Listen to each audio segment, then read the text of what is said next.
held the back door of his... sorry, are you hearing me? Yeah, sorry. You can, yeah, we're hearing you. A voice just came across. Oh, let me begin again. Bhim Singh held the back door of his blue Zephyr 6 taxi HP 9453 open as he recited Pinal Siparia Palo Seco in a sing-song voice. Pinal Siparia Palo Seco want to go. He was new to driving taxi business as he had only recently bought a car secondhand from Sonny from Pinal Rock Road. Some passengers still asked him if he was working a car for Sonny. The taxi stand was near the Shell gas station on Coffee Street, San Fernando, opposite Allianz Cafe and next to Cynthia Rames's optician office. There were two other taxis on the stand, but Bhim Singh already had 4 passengers and needed just one more to be filled. It was 6:30 and he was on his last trip, for he did not like to work in the night.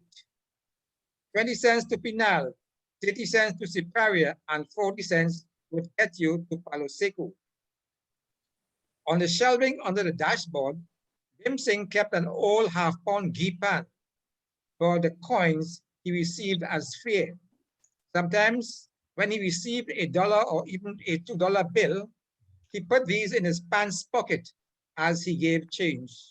Every morning, he started working with the pan a quarter full after giving his wife Raju most of the day's takings for her to run the house and pay the bills. He liked this taxi business. It was easier than previous jobs.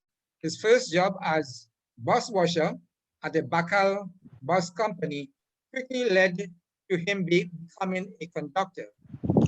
He was grateful to Mr. Beckel for he learned to drive while at the bus company and got his license and taxi badge with Mr. Beckel's help. It was also there he met his wife Raju. Raju lived with her brother Mac and his wife in a small house near the Etwaria River. She was 17 and skilled at sewing, having spent the last 4 years with Mrs. Gosai, the village seamstress. Girl, you better go on your own. It have nothing I could teach you again. Mrs. Gosai said, since Raju could not afford a sewing machine, she visited the homes of the well-to-do ladies in the village who had machines and sewed their clothes. Women like Mrs. Gahanis, whose husband had the gas station, Mrs. Shine, who had the shop, Mrs. Dako, who was a rich widow, and Mrs. Beckel all swore by her skills. Just show Raju the patterns and she will make it, they declared as they pointed out the images in the Singer sewing machine fashion book. They even gave her copies of her older fashion books.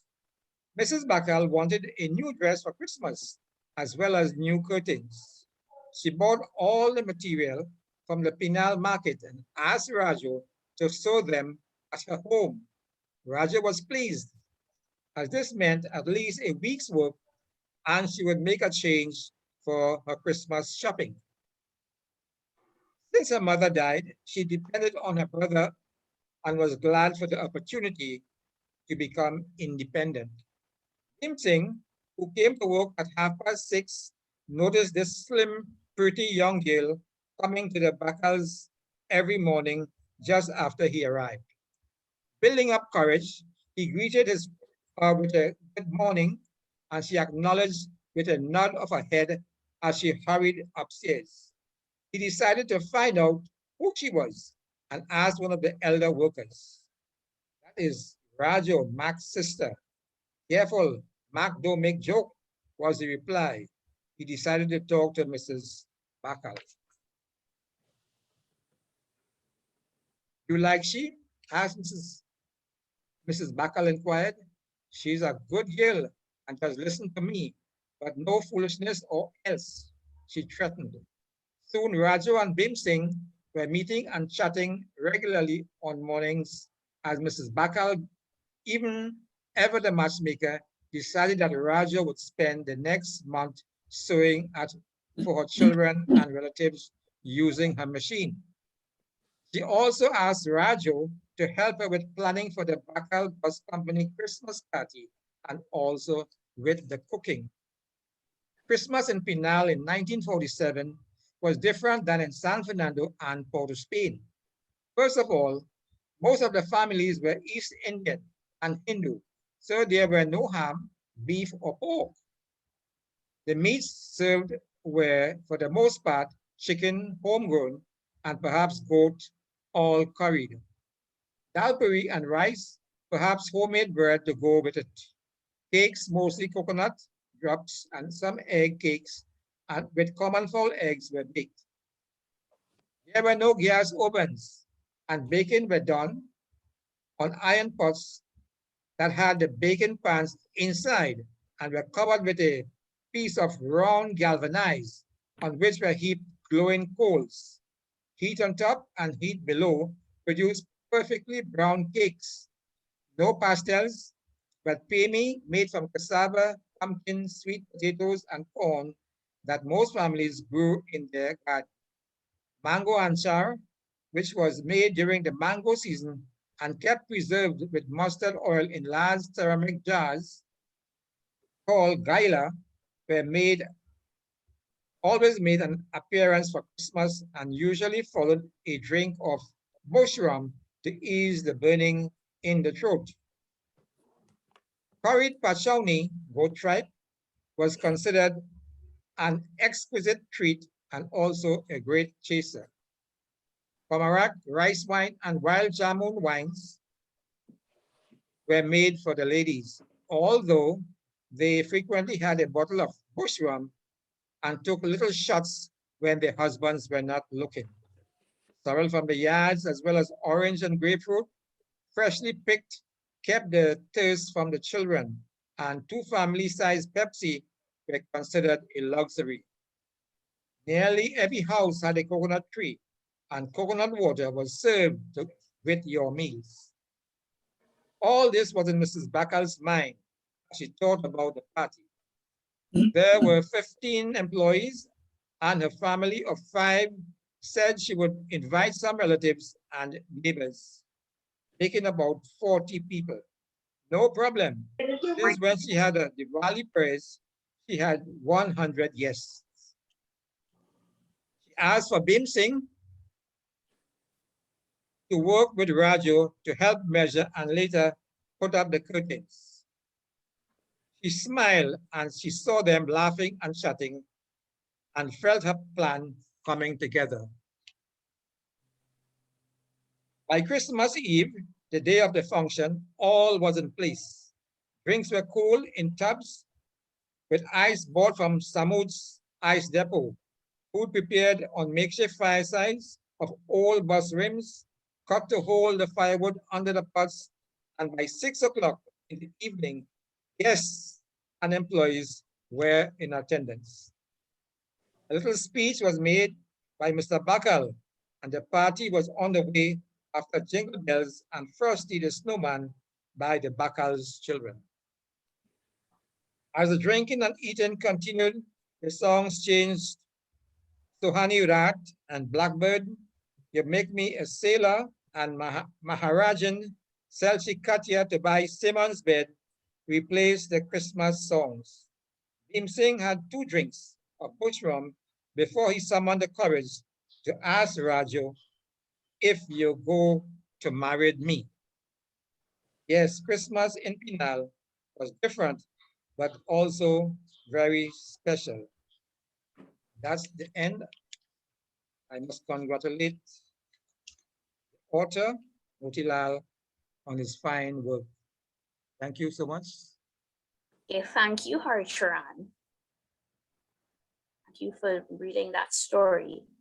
So moving along, our next reader is Narissa Bernard.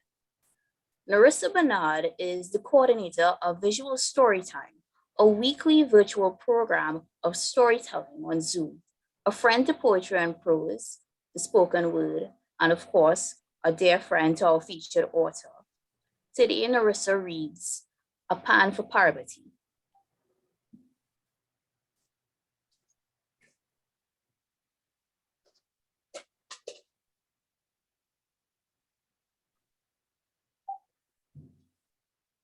Hi, Narissa. If you're speaking, you're muted, or could you speak up kindly?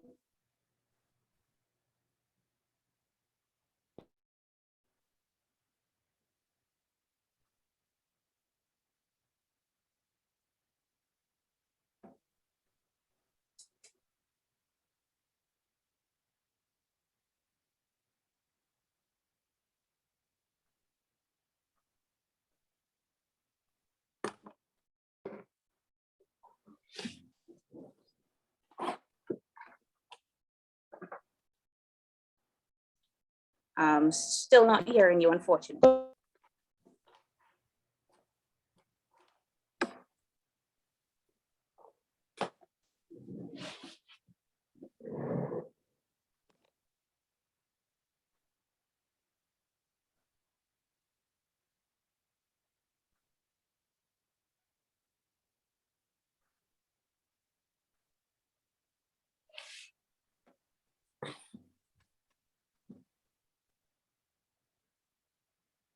Hi, is she muted?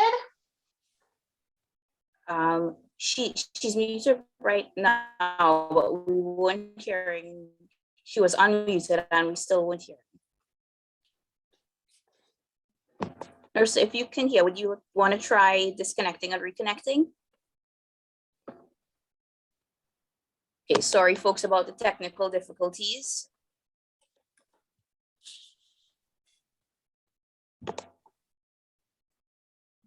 While we're figuring out what's going on with Miss Bernard, Harry, Celia, are you ready to read for us?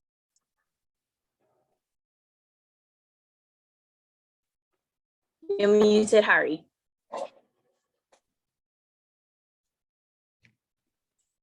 Okay, you hearing me? Okay, everyone. Okay, So, I'll read. But my story, my part mean part 2. So I should just continue or wait for somebody the first part? Hello, Ayana. Go ahead, Harry. yeah. Yeah, Go so ahead. reading for us next, while we figure out these technical difficulties, is Harry Seeley, a member of Poetry and Prose. He loves to write and read about the past, especially the poems of his youth. And today he reads for us a piece called Remembering Independence Day through the eyes, of course, of Motilal himself. Go ahead, Harry. No, Ayana, Yeah? what Motilal sent for me was Spinal Ciperella Palaseco part 2. That is what I have. Okay, Harry, read that. Oh, Yes, that's sir. bad then. I'm sorry about that. My mistake. Go ahead. Carry on about Bim Singh. Bim Singh woke up with a headache on Christmas morning.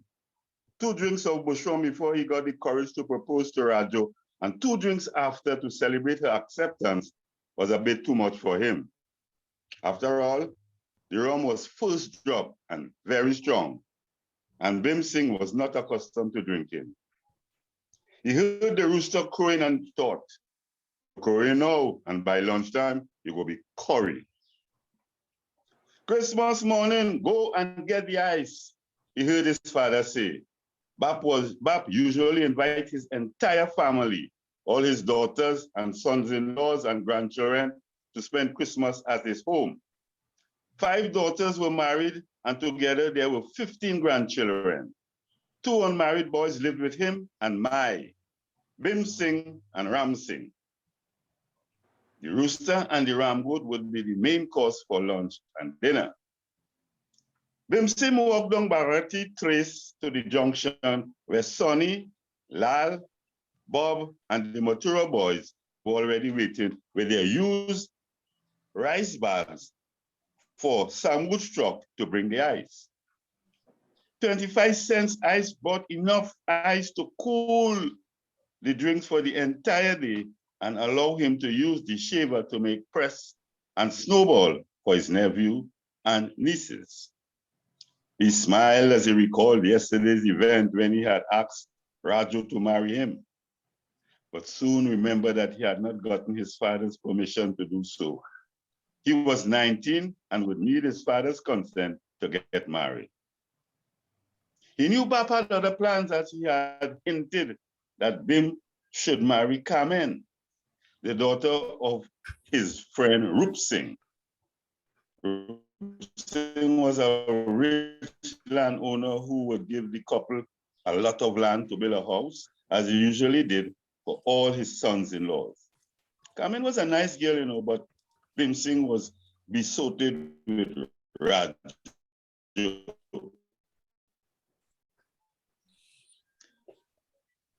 Well, that's not it, right. He knew he had to tell his father soon, and he decided to wait until the evening when his father already had a few and relatives were around to break the news so his father would not show his anger. He sought his mother's support. Mai was horrified. She knew of Bap's plan and also of his temper. Still, Bim Singh was her favorite child and her Dular ki beta, and she will try and smooth things with Bap. When Bim Singh spoke to his father, he was furious. Never had any of his children gone against his wishes, and his first son to boot, whom he had hoped would be there when he became old. No way was he going to consent to this marriage. Christmas Day progressed. The adults moving cautiously, sensing Bap's anger, while the children, unaffected, continued playing their games with their toys. After lunch, Bim Singh made press and snow cones, topping them with condensed milk, while Bap, sulking, reclined in his hammock, smoking a cigarette. That boy, Bim Singh, that Nina Karam, he thought. But I didn't see you. Hello? When he cooled off at about 4 o'clock, he asked for Bim. Bim Singh wasn't home. He had gone to visit his girlfriend Raju. Bap became more enraged. How could he leave when all the family here? You see that? Better he stay by Raju and them.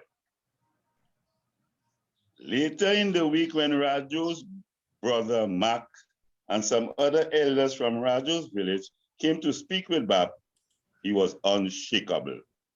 No permission for him. When Bim Singh reached 21, he could do what he wanted. Mac decided to seek the help of Mr. Rat. He was a fixer. He could settle disputes between families. If some needed a witness in court, they could count on Mr. Rat to give evidence for a price. Even if he wasn't there, he seemed to have a good knowledge of the law. He could read and write when most of the villagers couldn't, and knew how to arrange old age pension and poor relief for the needy. If there was a problem with some young man not wanting to marry a girl he had relations with, Bap would persuade the young man. He was feared, but also respected by the villagers. Many a time when the father of a prospective groom did not agree to a wedding, Mr. Rat would turn up at the warden's office and claim to be the groom's father. If the groom was under 21, that the warden once asked him how many sons he had, Mr. Rat agreed that he would play the part of Bim Singh's father. His name was Bhagwandin Singh, so the relationship seems authentic. Notice of intention to wed was posted at the Siparia warden's office. The wedding was due in 2 weeks' time. Bim Singh's father had put him out and he began renting 2 rooms from one of Mrs. Shine's house near his workplace. Raju was disappointed that Bim's father did not approve of the marriage. Still, she began to make the room that Bim Singh had rented livable. Some pots and pans and plates from her mother's home, as well as a chula made by Mistress Beckel helped to spruce up the kitchen area. She sewed her own wedding dress, and Bimsing would borrow one of Mr. Beckel's suit for the ceremony. The wedding day came. Mr. Rat, as Bimsing's father, Mark as Rajo's guardian, and the couple were at the warden's office in Superior promptly at 8 a.m. Bap and Mai did not know anything. The warden and Mr. Rat shook hands as old friends. The wedding ceremony was completed in no time, and the newly married left for their new home at Abdul Village in Penal. That is all I got to read. Thank you, Motilal, for allowing me to read your story. Okay, thank you for reading, Harry. Yes, so Bless you. Thank you. we have Narissa back with us. Let's see.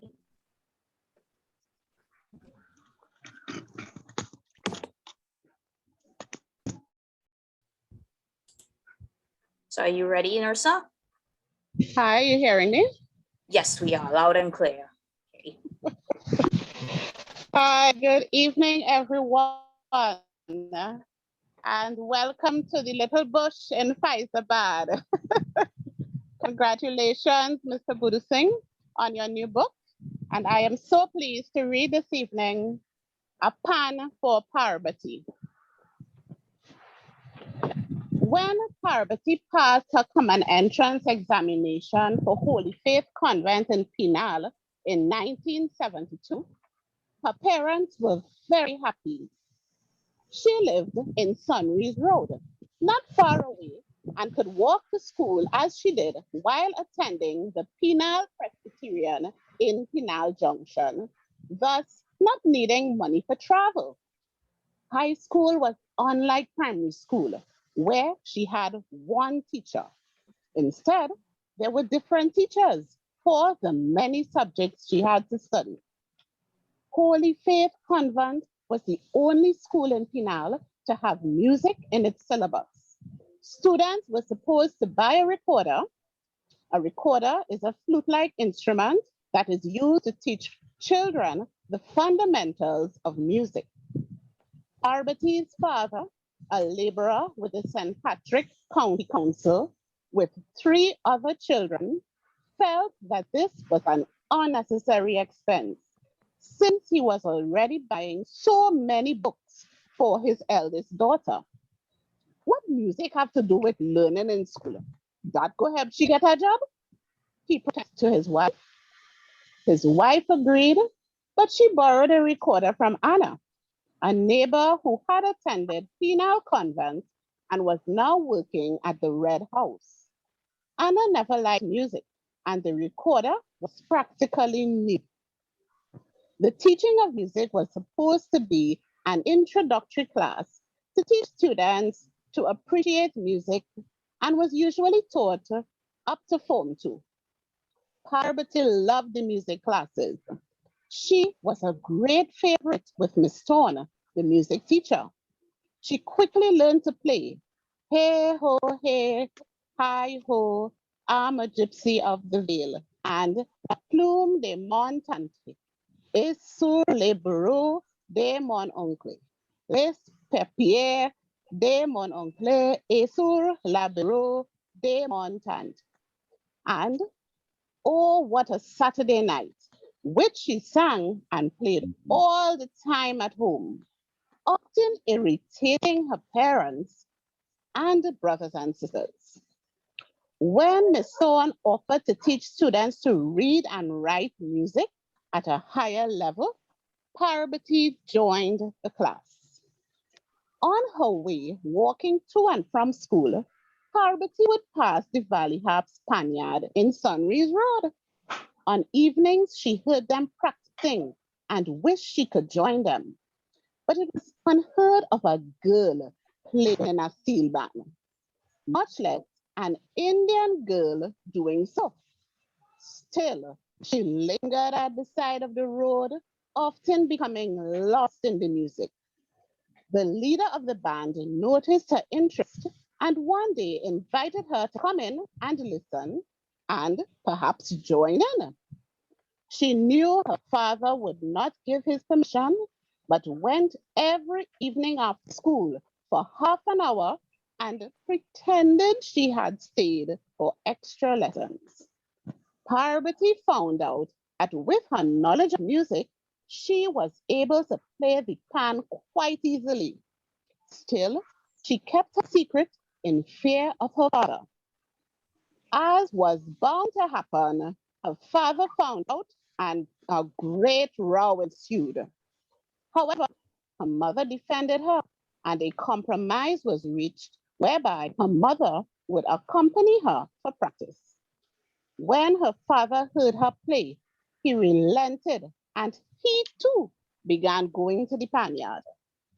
Even so, she had to face much bad talk and gossip from her relatives and neighbors who felt it was inappropriate for a young girl to frequent a panyard where most of the members were young, unemployed youths who had not attended high school and who, some said, had little ambition. Even some of her friends at school branded her as being loose, but that was mostly because of jealousy, as they secretly wished they had the courage to do as she did. Parvati felt she had better friends in the band than in school. The boys were very protective of her and treated her as a sister. While Miss Stone encouraged her, some teachers were concerned that her studies might be affected. Exams were coming up. Parvati's mother was also worried her studies would suffer, but Parvati did very well. All the same, her parents hoped that this was just a passing stage. Where would this band playing take you? They asked. You would have to get a job after school. Parvati passed her GCEs, O's, and A levels with flying colors, as well as gaining advanced certificates in music.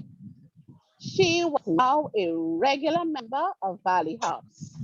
That year, Valley Harps, this small pan site from Pinal, was for the first time taking part in South Panorama in Skinner Park, San Fernando. As they prepared to go on stage, Parvati was in a dream, a beautiful dream. She held her breath as the band was announced, and she played as she never did before, lost in the music. Valley Harps came second in the South Panorama. The newspapers lauded this previously unknown band for its achievement. Parvati continued to play with Valley Harps. She began experimenting with Indian music on pan. She introduced bhajans on pan in the temple and was soon being asked to perform at various government functions as well as parties and religious occasions. When she was given a scholarship to study music abroad, no one was surprised. Parvati is now the happy music teacher at Holy Faith Convent Pinal. Students not only learn how to play the recorder, but the steel pan as well. Thank you very much. All the best of you all, Mr. Boodoosingh. Okay, thank you very much. That wonderful reading. So next, I would like to introduce Eva Don Sanchar, a former teacher and now insurance executive.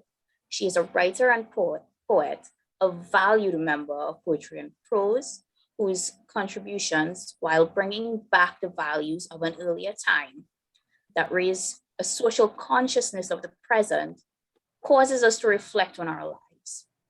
She also writes for magazines, and today she reads the story Kisunaji.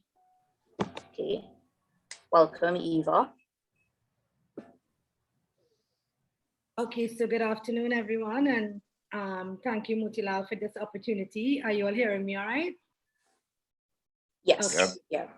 Okay, so my piece is entitled Kisunaji. I was about 13 when I first knew Kisunaji. We had just moved from our old carrot house in Such a Trace to our new board on concrete and galvanized house in Gopi Trace.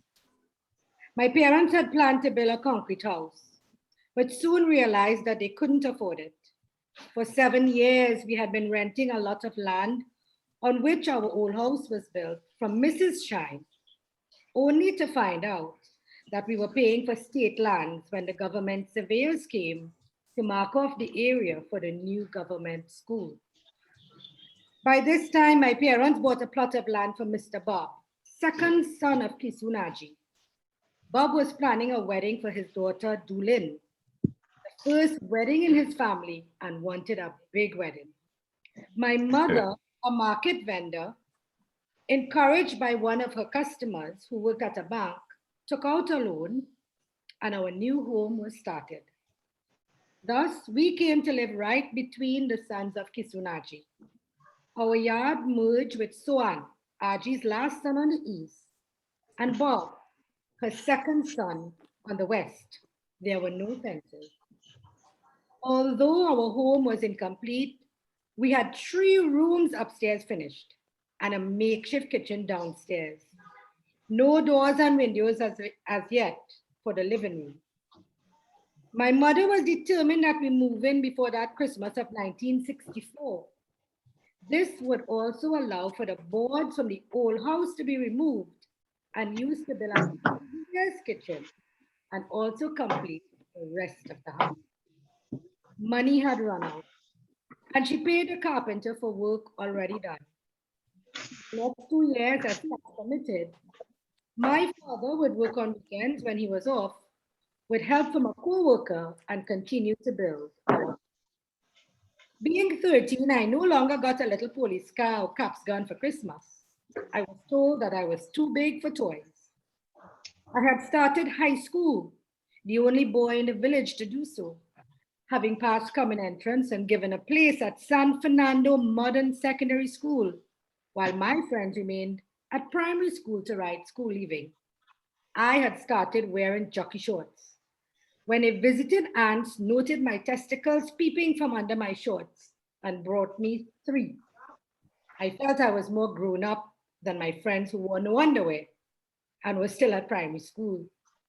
Although my mother insisted that I use the jockey shorts for school and going out, I wore them as often as I could. Things were bad, and my mother repaired the dolls for my sisters, securing their broken arms and legs with a cocoa needle and thread, and sewing new dresses and little bonnets for their heads.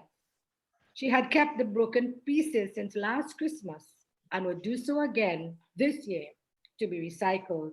Aji, who was widowed a long time ago, kept a parlor where she sold everything like the bigger groceries except for alcohol. Rice, flour, sugar, dal, and salt were sold by the pound, oil by the bottle and half bottle, and there was a small tank that carried pitch oil used for starting fires, 2 wooden chulhas, and fueling kerosene lamps.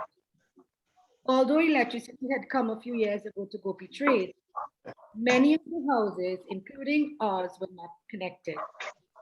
Most of the families brought their weekly foodstuffs from Auntie, sometimes for trust, until their menfolk got paid on Friday. Saturday was usually a busy day.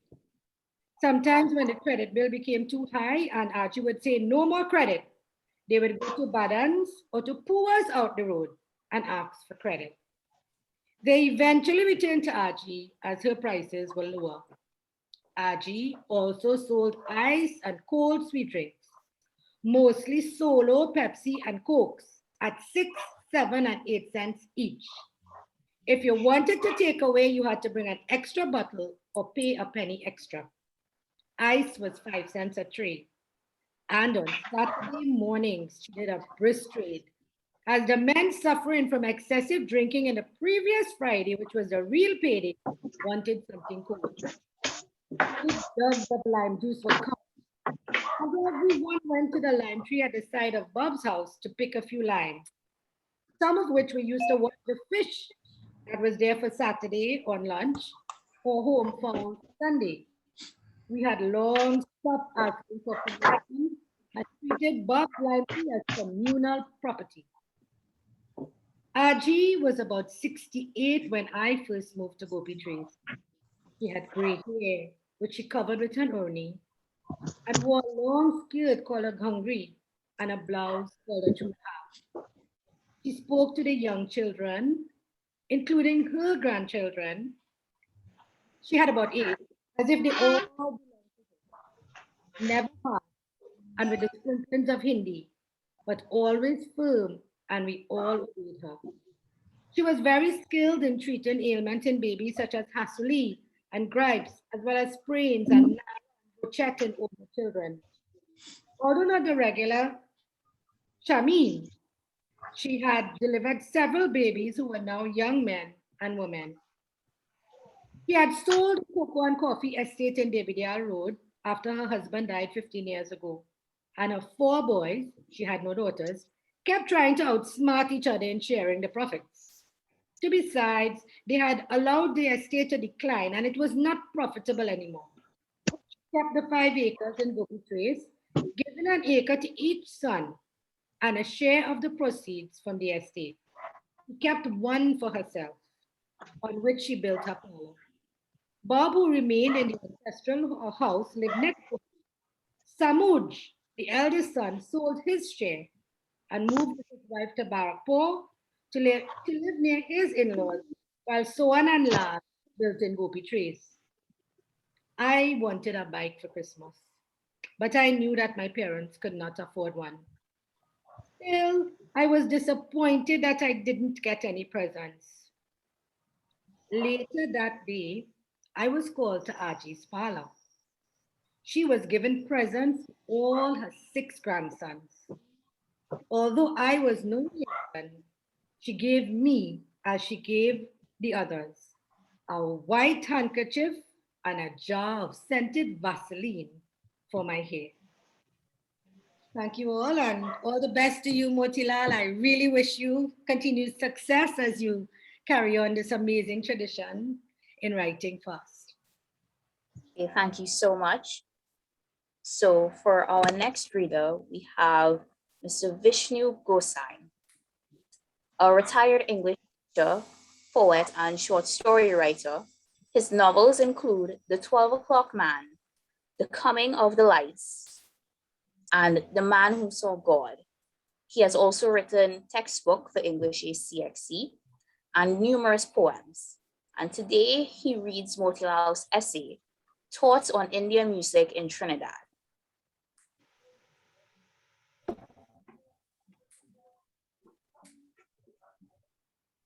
All right, Mr. Gosai, you're muted.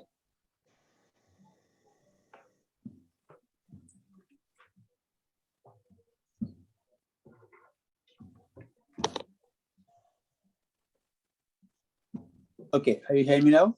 Yes. No? Yeah? Okay. So the piece I'm going to read is called Thoughts on Indian Music in Trinidad. If you cannot teach me to fly, teach me to sing. A quote from Peter Pan. I guess you're hearing me, are you? Yes, go ahead. Fine. Okay. Loud and clear, Vish. Okay. The East Indians came to Trinidad from 1845 to 1917 as indentured laborers to work in the sugarcane fields. They were mostly Hindus and their religion was part of their culture. Music was seen as a means of communication with their God. Along with their instruments, the harmonium, dhola, dhantal, and majiras, they brought the holy book, the Ramayana. On evenings after work, mostly the men would sit together and offer prayers to their gods, singing bhajans and verses from the Ramayana, accompanied by the musical instruments. Women listened to join or joined in the chorus. Bhajans are a type of Hindi hymns or holy songs. These gatherings were known as Baita Gana or sitting down songs because the performers sat on a pile on the floor while they sang. The music and songs of the Ramayana, the source of the Caribbean Hinduism, have survived the ages. These melodies remain intact, keeping its integrity up to today. The women developed their own tradition of work songs as well as songs for Matikur, Chattis, and Barahis. It was these women's songs that evolved into what is known as chutney. One of the earliest songs was a song sung by ladies grinding spices on a jata.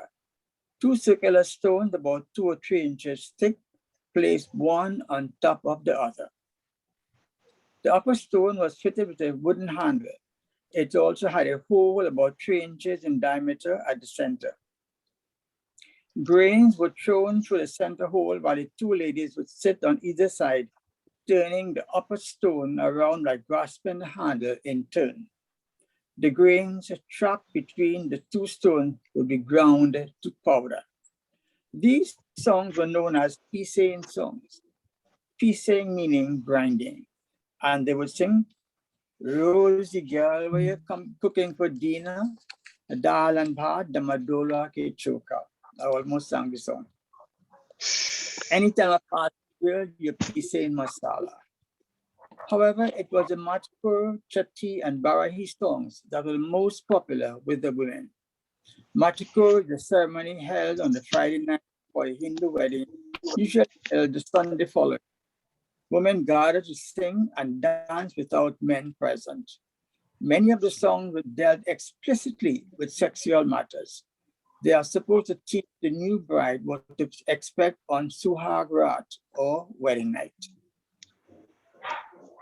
I go into the Matko to see them women wine. Matko night is for ladies to get away. The night before the wedding was another major celebration, especially in the 60s and 70s. The entire village was invited. Some of the villagers would cook while others would sing and dance. While making the paratha, they sang Marli Belna Pachayat Gai Rotia, meaning flatten the roti with a belna. The men stood outside under the bamboo tents while the women sang and danced inside behind closed doors. This was known as the cooking night or Patwan. Often to 4 to a 4 orchestra, a made-to band consisting of villagers who would sing and play an instrument would assemble and entertain the gathering. We would be treated to the Hindi film songs of the day, such as Aya ya suku suku, Aya ya karo mein kya suku suku, Ho gaya dil mera suku suku, and of course you might recognize that from Jungli. Or they're still popular to this day. Suhani raat aghar chupe, na jane kya bhav de. Sometimes the young man seeking a girlfriend or a wife might send a message via a song to the young woman in the audience about his availability. And that's what he would say. I have my house and land, girl. I live in very far. If you promise to marry me, I will buy you a motor car.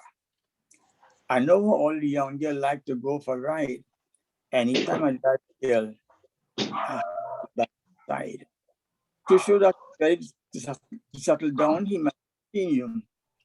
I build a little kitchen and cover it with tin. The only thing I'm missing is a little dulahin. Come, Duru, darling, I will make you my wife. To ask for a date to the cinema in San Fernando, he would sing, Congo Duru, Metro Theater, I will buy a ticket for you. Or to demonstrate he's a rich man, he might sing, shake my hand, girl, my finger for a ring. Never have to worry. I will buy plenty nice things. Not to be outdone, the girls would criticize their lack of ambition. You can't mind yourself, but you're looking for a wife? Go get an education, do better your life. Or advise the girls, them man and them so lazy, they don't want to work. They only want to sit down in the hammock and rock. There are many different aspects of Indian music in Trinidad. I have only examined a few of the factors that influence the chutney music that is so popular today. I now wish to end the way the singers of an earlier time did. Are going away, are going away. Perhaps I will come back another day. Thank you. Congrats, Moti. Enjoy. Okay, thank you, Mr. Gosai. Bye. So next reading for us, we have Willard Gopal. Willard is an actor, dramatist, and stalwart of the arts who lives in San Fernando. He has acted with top drama groups in Trinidad and Tobago, and he's a dear friend of our featured author today, Motilal. He's a member of Poetry and Prose, and today he reads for us Gaga and His Mule. Thank you, Welcome, Willard. Chairperson. Yes, are you hearing me? Yes, thank you and good afternoon, Chairperson and everyone. Congratulations to you, Mr. B, on the launching of your book. And I really appreciate this privilege, this invitation to read. Let's get this on. Yes, this piece, which is entitled Gaga and His Mule. So it goes like this.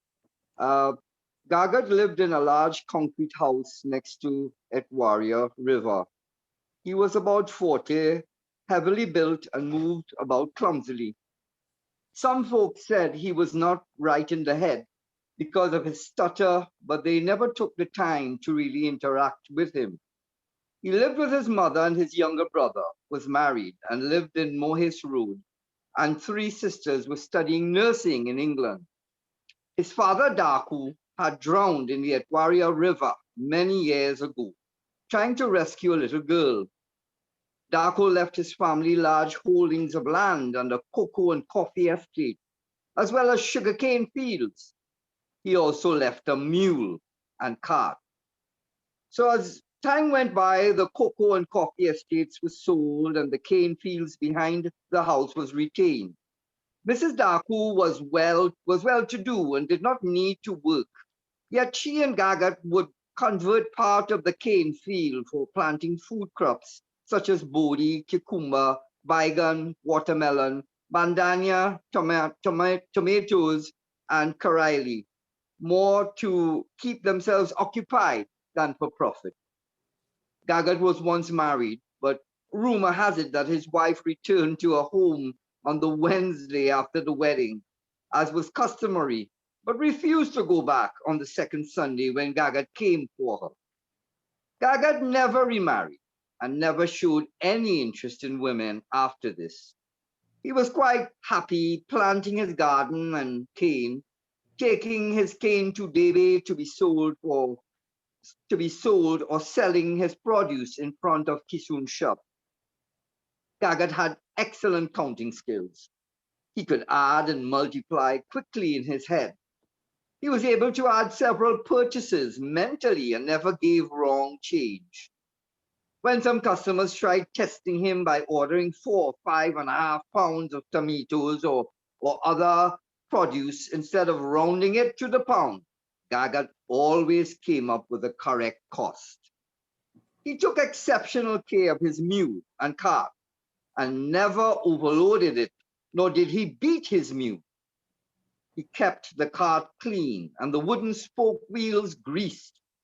He groomed the mule regularly, brushing the coat and combing the tail. Alvin, who lived next door to Gaga, said the mule always looked as if it was polished. And if he had shown such love to his wife, she would never have left. Her diet of pargrass and cane tops with molasses added to its water and supplements from the agro shop kept the mule in excellent condition. When cane reaping season was over, Gaga would hire his cart for small moving jobs or for families to visit relatives in a neighboring village where roads were non-existent and only tracks and foot walkways lay. Other times he took jobs carrying slab from the sawmill to be used as firewood. Slab consisted mostly of the bark of logs and bits of wood that was cut off in preparing the logs to be made into boards. This was usually free, as the sawmill was glad to get rid of them. However, if one wanted a more substantial firewood, he could buy second slab, which was a second cut to make the logs straight. Second slab went for $2 a load, while Gaga charged $2 to bring a load from the Bachia sawmill to Gopi Trace. While this was much cheaper than buying Purple Heart firewood from the firewood truck, which came once a week on Saturdays mornings and sold for 10 pieces for $1 and burned practically smokeless, many people bought slab and second slab, which made much smoke and left the pots very black.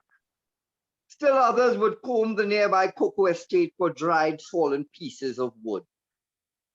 When Bob's daughter was getting married, he wanted to have a big wedding. This was his first daughter, and he remembered how his parents had weddings for him and his brothers in grand style. This was when Kisoon Aji still had the cocoa and coffee estate in Lachus Road. Time had changed and the family becoming poorer. Still, he was determined to have Dulia wed with much pomp, including an orchestra on the Saturday night. He sold 2 lots of land to Mr. and Mrs. Bhim Singh so as to afford this wedding. He himself practiced with the orchestra so he could sing Sohani Rat on the cooking night, as he used to do in his youthful days, and had all the girls swooning. Bob hired Gaga to get a load of slab for use in cooking for the wedding, as well as a second slab for blocking of the kitchen areas and making a stage for the orchestra. At the sawmill, Gaga stopped Bob from loading the cart when he thought that load was becoming heavy. Bob was irritated because he wanted to make one trip, as 2 loads would mean more money for Gaga, insisted. As they made their way to Gopi Trace, Bob, who felt the mule was moving too slow, took a piece of slab and hit the mule on the rump. Mr. Mule, not accustomed to this type of treatment, stopped in the middle of the road and refused to move. Gaga was enraged. He would have beaten Bob there and then had not several neighbors calmed him down. He threatened to offload the cart on the roadside, but Bob begged him, apologizing profusely and tearfully. He offered to buy a drink to show his remorse, and Gaga, who never drank anything harder than a Royal Extra Stout, relented. They passed Gopi Trace Junction and stopped at Boise's shop. Bob asked for a puncheon and water and told Gaga to order. Gaga ordered a Royal Extra and a Guinness. Who is the Guinness for? Asked Bob. The Guinness is for the mule, relied Gaga, as he opened it and put it in the mule's mouth and drank it all up. After offloading at Bob's place, Gaga pretended he wanted to go home. But Bob, who realized that he did not have enough wood, begged Gaga to make one more trip. Gaga agreed, but said that it would cost him another Guinness in addition to the $2. What? No Royal Extra, said Bob, sarcastically. Nah, replied Gaga. 1 stout a day is my limit. The mule limit is 2. So that's the end of this piece entitled Gaga and His Mule. It was a pleasure reading it for you. Thanks very much. It was a pleasure hearing you. Thank you, Mr. B, once again. Thank you. Okay, thank you. So for our next reader, we have Moovin Taylor. Moovin is a Trinidad-born poet who divides his time between Brooklyn, New York, and his native island. A St. Mary's old boy, he's a graduate of Howard and Columbia Universities, author of several collections of poems, with a love for the carnival arts and his homeland is well reflected in all of his writings. He has on many occasions helped us Motilal with his editing of his stories. So let's welcome Moovin this evening. Hello, everybody. My apologies for the lateness. The clock went back here in the US. So I am assuming it's 5 minutes to 1 and it's actually 5 minutes to 2. I'm so sorry. Moti, congratulations. And Willard, I must say I enjoyed that piece you just read there. You're welcome. Yeah. Thank you. Okay. Okay. Moti, give me the title of your book again. What's the title of your book again? Naya Kahani, meaning new stories. New stories? That's right. Okay. New stories, but it's old time. New stories, but old. That's very good. Okay. Okay.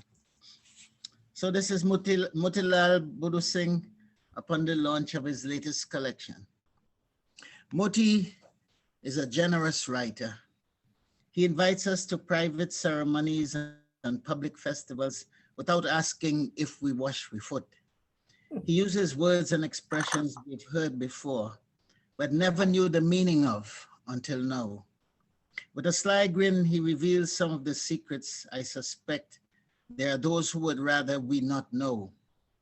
And as a society of mixed and overriding cultures, we are the better for it. His stories let us know that under the skin, we are all much the same, subject to the same foibles and treacheries in transactions and interactions, our daily lives fraught with the same fears and ambitions, albeit dressed in serge or khaki, kurta or orni. We fall in love with the wrong people, line with the wrong crowd, pretend we know what we're doing, and in the end, make for richly human characters, just waiting to be mined and revealed by a storyteller with a great sense of humor and the need to understand what it means to be human, and especially Trinidadian. I first heard Moti read one of his stories years ago in a workshop with the Writers Union at Nalis, and I was struck then by the way he told his tale with a kind of innocence, with a sense of caring for his characters, even as they did the silliest things, or as their behavior brought them to the most tragic set of circumstances. Even as we laughed at the ways in which things fell apart in the lives he described, Moti took seriously our comments and responses. Even then, honing his craft, the evidence of his growth traceable through the writings collected and presented in 3 volumes to date. The advantage of coming to writing later in life means that one has stories to tell, whether from those early days when in youth one is determined to misbehave, as in the story A Pagwa Tale, in which a young Moti begins to stray from the right path and is rescued only when his faith is restored by voices raised in religious singing, the song rising up to his room, or experience from adult years when one has joined the labor force and must deal with competition and conflict. Horace's Juve tells us of such a situation where a fellow oil field worker unwittingly creates a predicament for Moti. There is a wonderful overlapping of cultures in these tales, and they lead to a better understanding of how closely related we are in faith and in practice. Pagwa, the writer says, was sometimes called the Indian Carnival. Besides adding to his prowess as a writer, Moti has worked diligently to promote the love of literature throughout the island. His poetry and prose events gaining foothold from his own debe to Arima and other libraries, and in the virtual space we now find ourselves bound to inhabit. The joy with which he approaches the practice of his craft is not unlike the light I see in his face when he stands proudly among his collection of vintage cars, his dogs wagging their tails. His work is never cynical. I am reminded of the Indian writer R.K. Narayan, in whose work happenstance, and human need and nature meet in a mixture of irony, happiness, and tragedy, brought by a caring hand to the page. Such a pot is being stirred patiently by one Motilal Boodoosingh. Let us all congratulate him. Congrats, Moti. Indeed, congrats, Moti. And thank you, Moovin, for that wonderful piece about the man himself. So for our next reader, I get to introduce my co-host for this afternoon, Gersha Mahavir. Gersha is the founder of Poetry and Prose, poet and a short story writer with a postgraduate degree in marketing and a great love for writing and the arts. Today she reads Horace's Jove.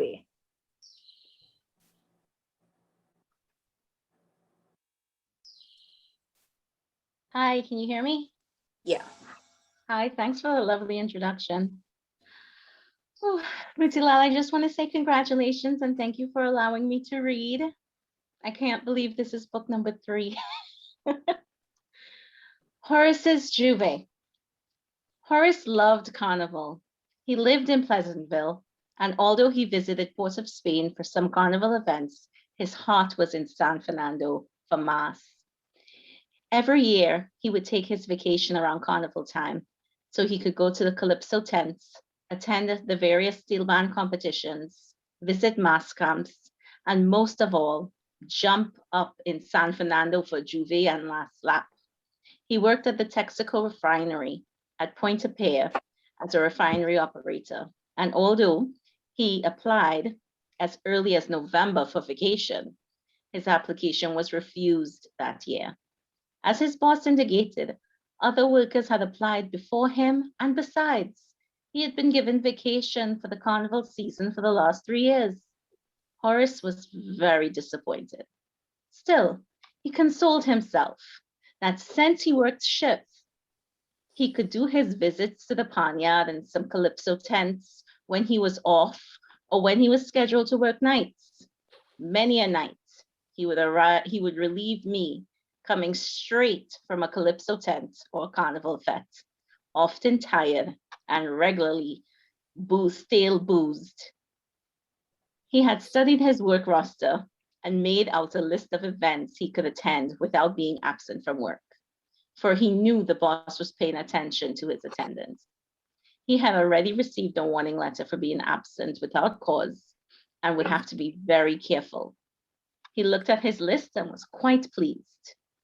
He could make most of the key events, but was scheduled to work 7 to 3 on Carnival Monday and 3 to 11 on Tuesday, and would miss Juve as well as last lap in San Fernando, his most favorite carnival activities. He kept trying to devise a plan to get off of work on these days. He tried changing shifts with me and other operators, but was unsuccessful, as we all loved our Carnival and San Fernando Mass.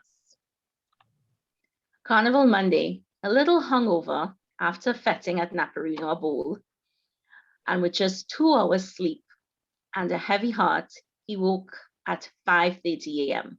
Horace took a taxi from his home in Pleasantville to San Fernando. He reasoned that he could have a little Juve jump before going to work. He was on Coffee Street next to Royal Castle, chipping to the Guinness Cavaliers playing Sparrow Drunk and Disorderly and checking his watch regularly to decide when was the latest time he could jump in a taxi to reach Pointe-a-Pierre for his shift, which started at 7. Drunk and disorderly, always in custody, me, my friends, my family. All man fell up on me, drunk and disorderly. Every weekend I in a jail, drunk and disorderly. Nobody take me bail. Horace sang happily as he followed Guinness Cavaliers towards the Carnegie Library. Suddenly, a beer bottle crashed on the ground right next to Horace. Screams and confusion as people pushed and ran aimlessly. Men and women fell down as a big fight broke out. Sirens and police. Horace felt handcuffs on his wrist as he was thrown in the police van. He spent the next 2 days in a cell at the police station. Getting locked up on a Friday in Trinidad means you are inside for the weekend and would get bail on Monday when the courts reopened. Getting locked up on a carnival means remaining in custody until Ash Wednesday. He was released on Ash Wednesday with other people without being charged. So there was no proof that Horace was arrested. Anyway, that was the story Horace told me as he apologized for not relieving me that carnival Monday morning, causing me to work a double shift. He told the same story to the bosses as his excuse for not coming to work. They could not prove otherwise. Horace was a smart man.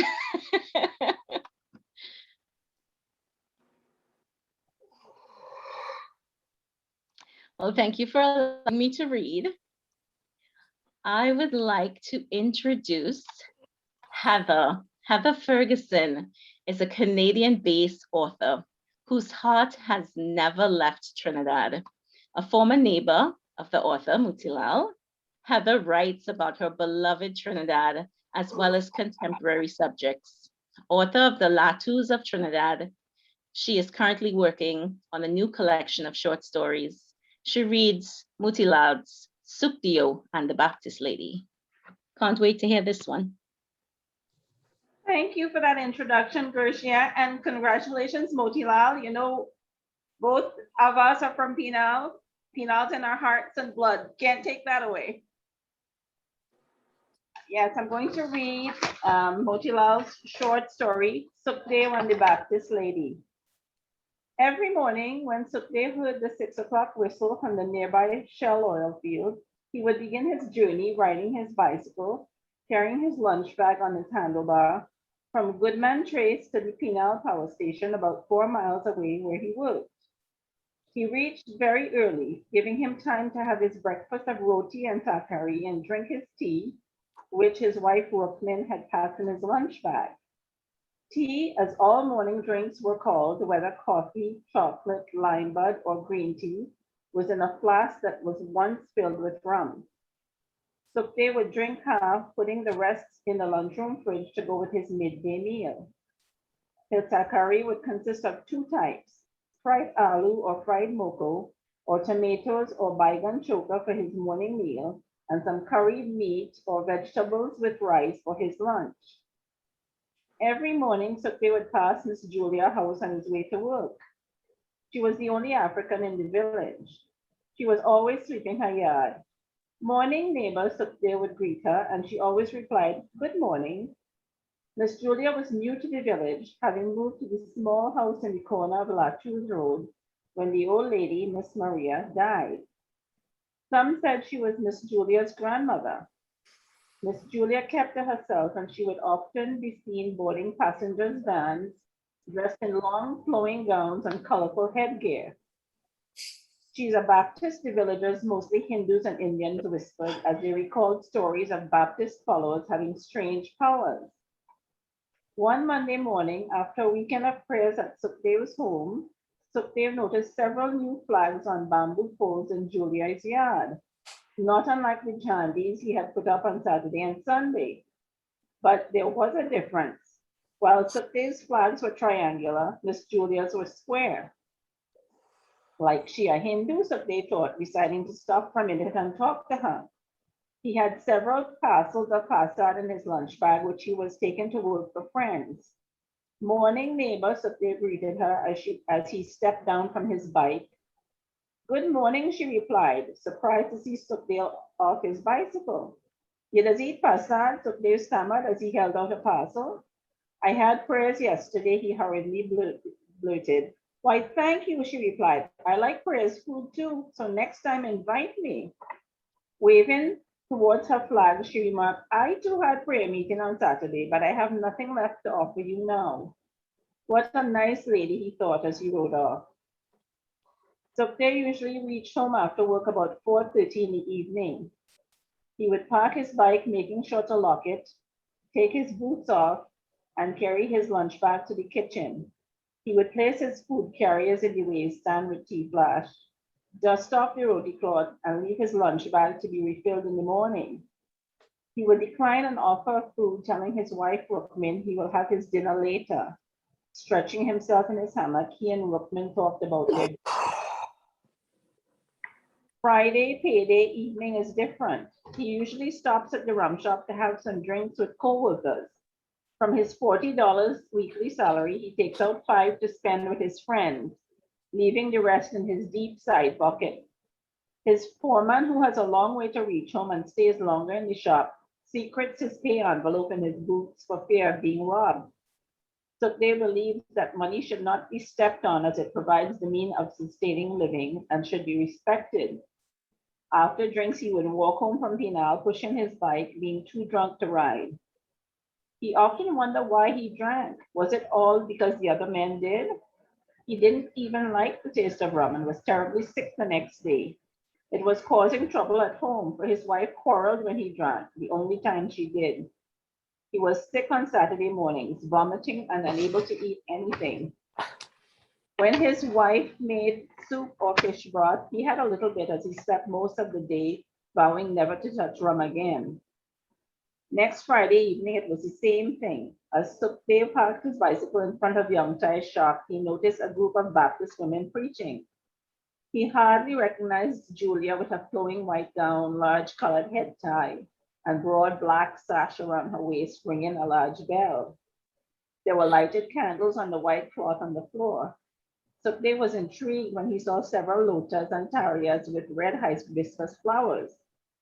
He became even more fascinated when he saw a framed picture of Kali Mai, one of the important goddesses of the Hindu religion, prominently displayed.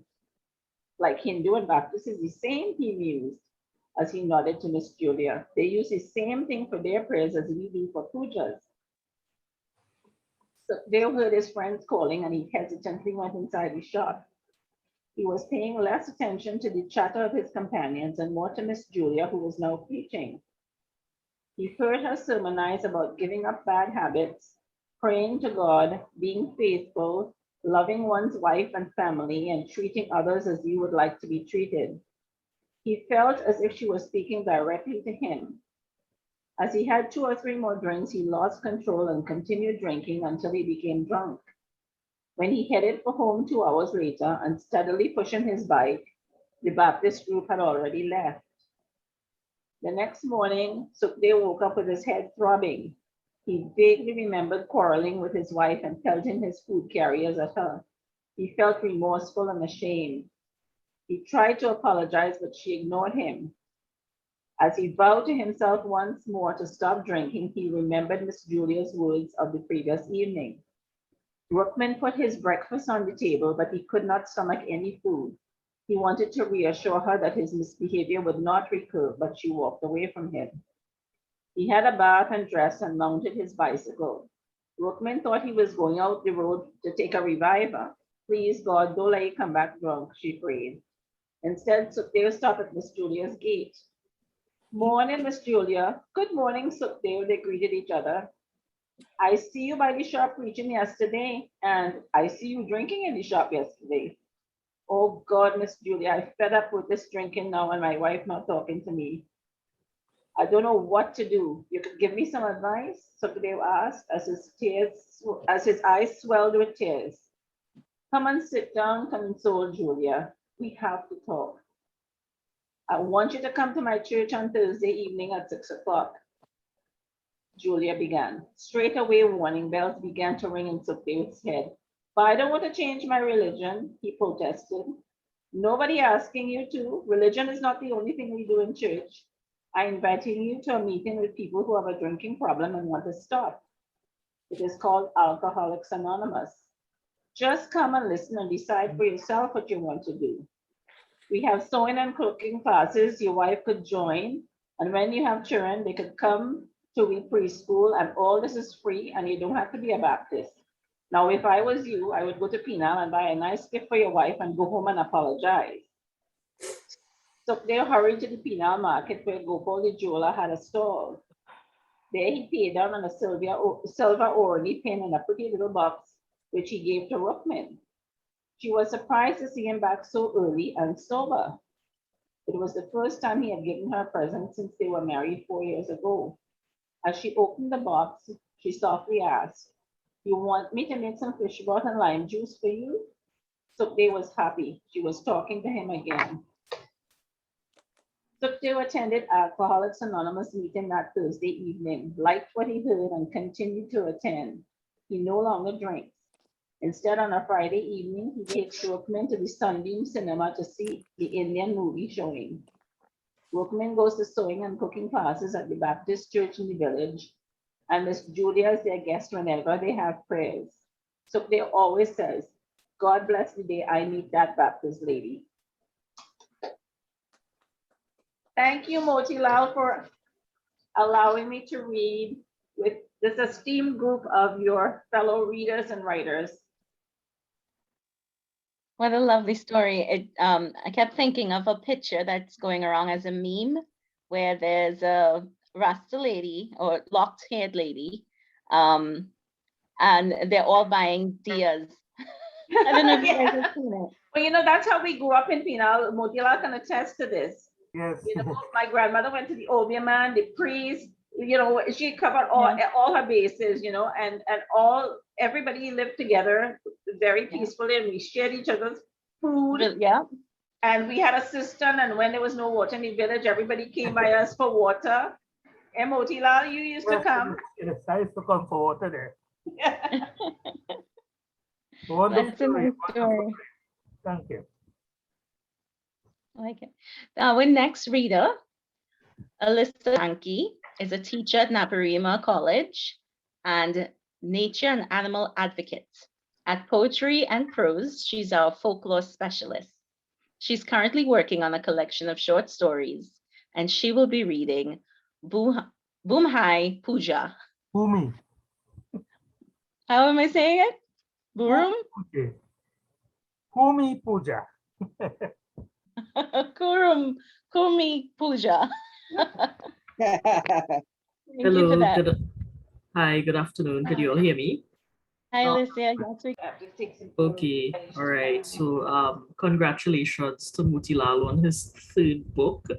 I'm very happy to read a folklore story.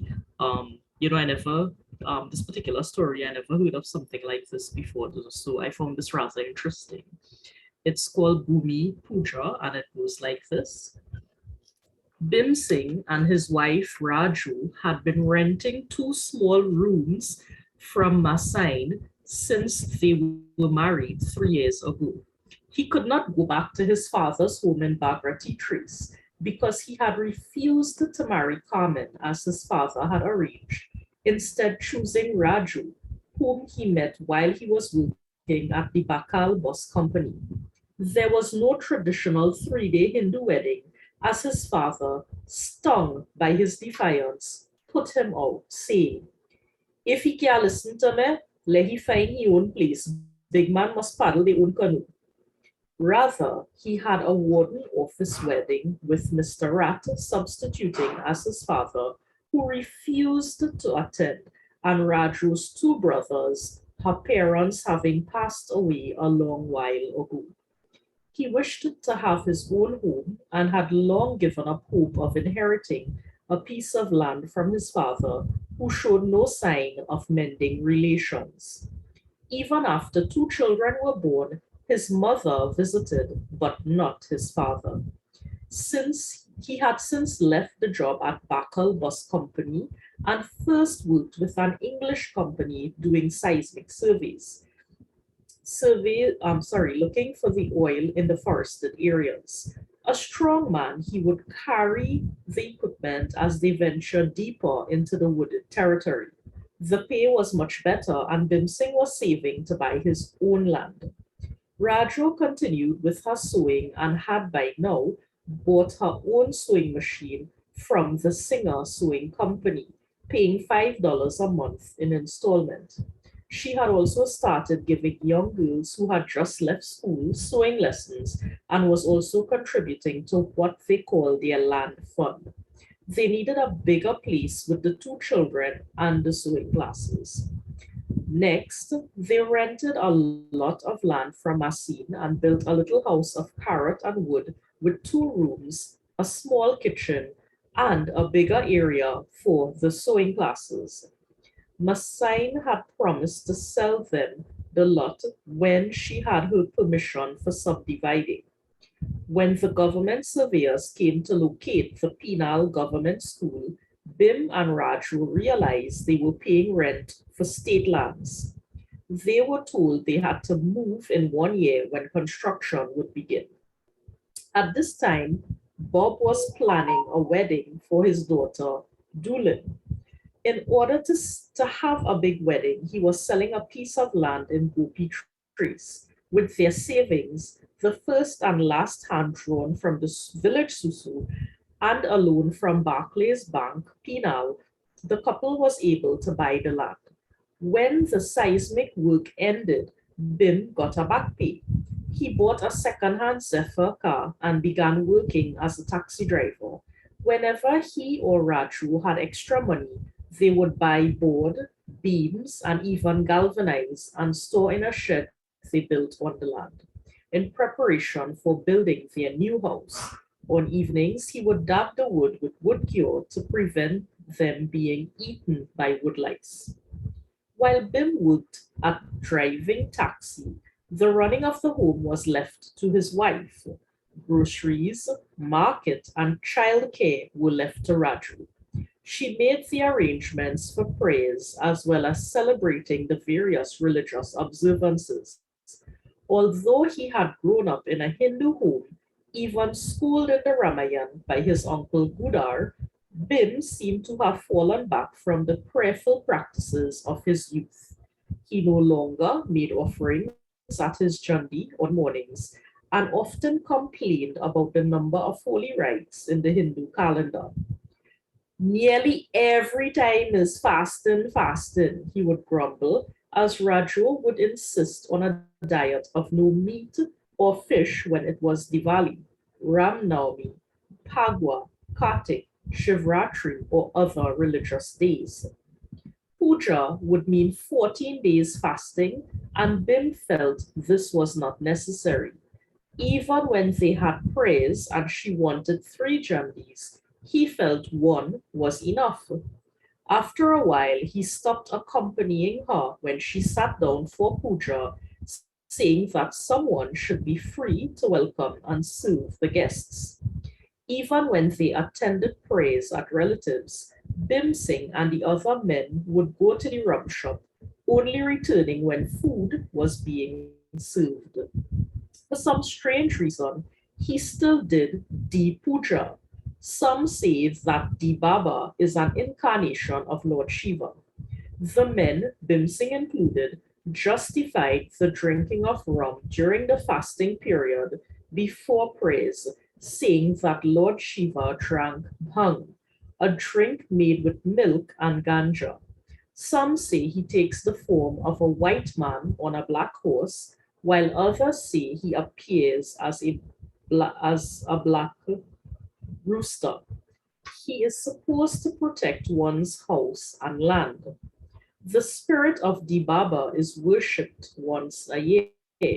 Offerings of salt biscuits, butter, a drink of punch and rum is left on a sohari leaf in the bushes under a tree. The person making the offering would usually have a drink of puncheon also. This was known as sada offering.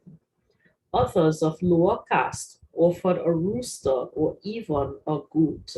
This ritual was passed on from father to son, and it was said if one should break the chain, he would suffer great calamities.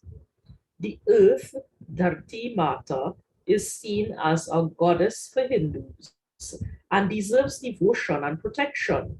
Many Hindu rituals recognize that human beings benefit from the earth and offer gratitude and protection in response.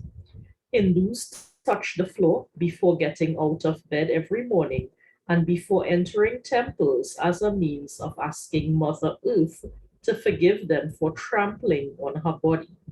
The earthen bedi is a must at all pujas. When they wanted to start building, Raju insisted that they perform Bhumi Puja, which was the tradition of offering praise to the Almighty, Mother Earth, and the other forces of nature before starting construction. The Bhumi Puja is also done to seek forgiveness from living things that take shelter underground. One may unknowingly harm them during construction works, or they may get displaced because of it. The Bhumi Puja is also done to seek the blessings of Lord Ganesh and the other gods to ensure that work takes place uninterrupted and smoothly after it begins. The Pandit was consulted and a suitable date and spot was identified to put down the first post. As head of the family, Bhim Singh was entrusted with this function, but Bhim Singh half-heartedly participated, merely going through the motions. When the puja was completed, Bhim Singh began digging the hole for planting the first post. He reached a few feet when he struck his right big toe with the fork and began to bleed heavily. All work stopped as he made his way to the San Fernando casualty. When he returned in the evening, the hole was filled with water that seeped from underground, thus preventing the planting of the pillar. Later that night, in pain and with remorse, he confessed to Raju that he did not pay proper respect when the Bhumi Puja was being done. That night, Raju prayed to Dharti Mata for forgiveness for her husband. She decided that she will conduct the Bhumi Puja the next day. The water abated and the pillar was planted. Bhim Singh began to show more respect to the rituals and practices of his religion. The house was completed and stands to this day, 60 years later.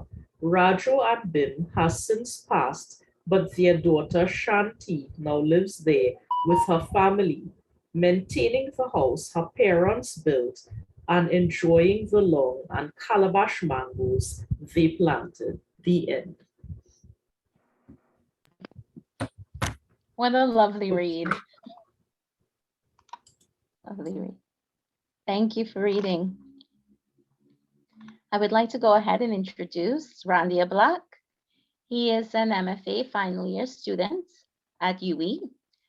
A 30-year career in engineering did not prevent him from following his first love, literature. A prolific writer of short stories and poems, Randy always has our undivided attention at Poetry and Prose. A great friend of today's author, Motilal, and usually the reader of his first drafts.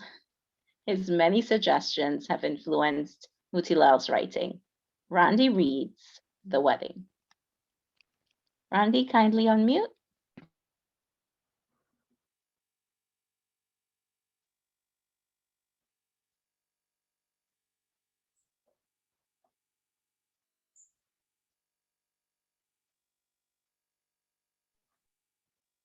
Randy, you're still muted.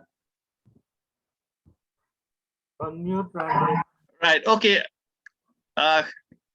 Congrats, as I said while muted.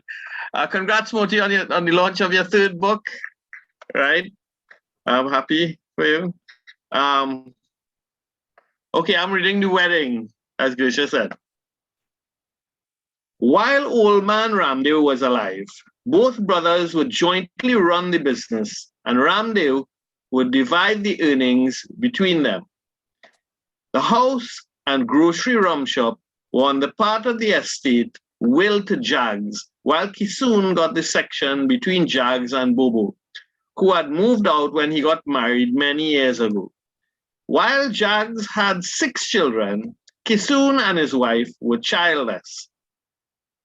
The shop was downstairs, while the upstairs of the house was divided with 3 rooms and a kitchen on either side with a long common living room in the middle. Each brother had occupied one side with old man Ramdev staying with the Kisoons until he died. Things went well for a while until Jags brought his son Lal and daughter Doi to help out in the shop. He soon began receiving less income as Jags insisted that both Lal and Doi receive a salary, and since the shop was on his property, he be given a greater share of the profits. The brothers soon fell out, and Kisoon decided to build his own shop, since this was the only business he knew. Jags, in an effort to increase sales, converted the old rum shop to a restaurant and bar, which had longer opening hours of up to 2 a.m. and had the young and attractive Doi in attendance. He also bought in a jukebox, and soon the young men flocked to his place playing love songs, 3 for 25 cents as they flirted with Doi, drank their 25-cent Carib or all sop beers. Put your sweet lip a little closer to the phone. Send me the pillow that you dream on. Love me tender. I will follow you wherever you may go, and even Sohani Rat fill the air. We would sometimes see Radhika on the veranda of the big house that had the bar on the ground floor, but no one had ever spoken to her as she never came downstairs. We knew she was challenged, unlike her sister Doi, who helped in the bar while waiting for an appointment as a teacher, having passed her GC. Both were extremely pretty and resembled each other very much. Their father, Jags, was the richest man in the village and very influential. Kishore was the manager at the Bata shoe store in Penal. Like many of the young men in the village, he would visit the bar on evenings, hoping to chat up Doi. He was not much of a drinker, a beer or 2 per week perhaps, but could be seen nearly every day on a bar stool, his head cradled in his hands, elbows on the counter, leaning forward. He would sweet talk Doi, who held a similar posture on the other side of the counter. When she was not serving other customers, they might have kissed, but for the BRC burglar proofing that separated them. Jags saw Kishore's interest in his daughter, but felt Doi was destined for greater things, maybe even university. However, he did not discourage their friendship. One day he spoke to Kishore and asked if he wanted to marry Doi, to which Kishore wholeheartedly assented. In those days, in the Indian community, dating was uncommon, and the only place that Doi and Kishore were allowed to be together was at the Sunday evening Indian matinee at the Sunbeam Cinema in Penal Junction. The father dropped them off and picked them up when the show was over. Here, in the darkness of the theater, Kishore would steal a kiss, cup a feel, and sometimes try to caress her legs, and she would gently but firmly push his hand away. He could feel himself becoming aroused and was unable to follow the storyline of the movie, but there was no chance of him getting any further. These Sunday evening outings only served to increase his frustration. He went to Doi's father and asked that the wedding date be brought forward. Jags agreed, but told Kishore that he wanted to marry his daughter in a traditional night wedding, as was the Hindu custom of an earlier time. The wedding could be held in 2 weeks' time, but as was customary, Doi and Kishore must not see each other until the wedding ceremony was completed. By this time, Kishore, filled with passionate yearning, would agree to anything. The date was set. The wedding night came. Kishore only glimpsed his bride when he was asked to apply the sindoor as he signed the marriage certificate. All he could think of was consummation, as the pressure in his loins became a torment. He could not wait to take his bride home. Passionate love making did not leave any time for conversation that night. Again and again, they went at it until both of them fell asleep. It was only the next morning that Kishore realized he had married Radhika. A visit to Jags was ill-fated. He insisted that Kishore had legally wed Radhika in front of hundreds of witnesses, and any ill treatment of Radhika would be met with serious repercussions. Kishore, sensing that it was perilous to oppose this powerful man, acceded. He returned home and for the next 2 nights had vigorous lovemaking with Radhika, who seemed to have an unbridled appetite for the same. Wednesday came, and as is traditional, the bride returned to her parents' home until the following Sunday. Kishore pretended to accept the situation and even managed a smile as Jags offered him a lot of land. By Thursday morning, Kishore was on a Pan-American flight to New York, never to be heard of again. 9 months later, Radhika gave birth to a baby girl. Doi started teaching at Penal Rock Hindu and is said to have broken many hearts. Thank you.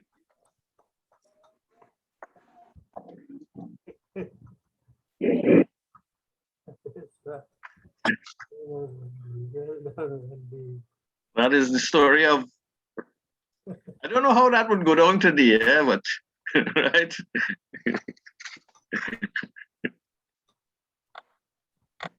But I enjoyed it very much. Thanks, Andy. Okay. Good, Shada?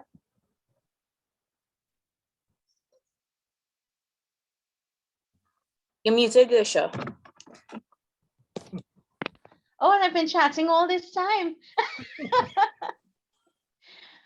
I'd like to introduce our next reader, R.T. Janke, currently based in the U.S., never misses a poetry and prose program. That's so true.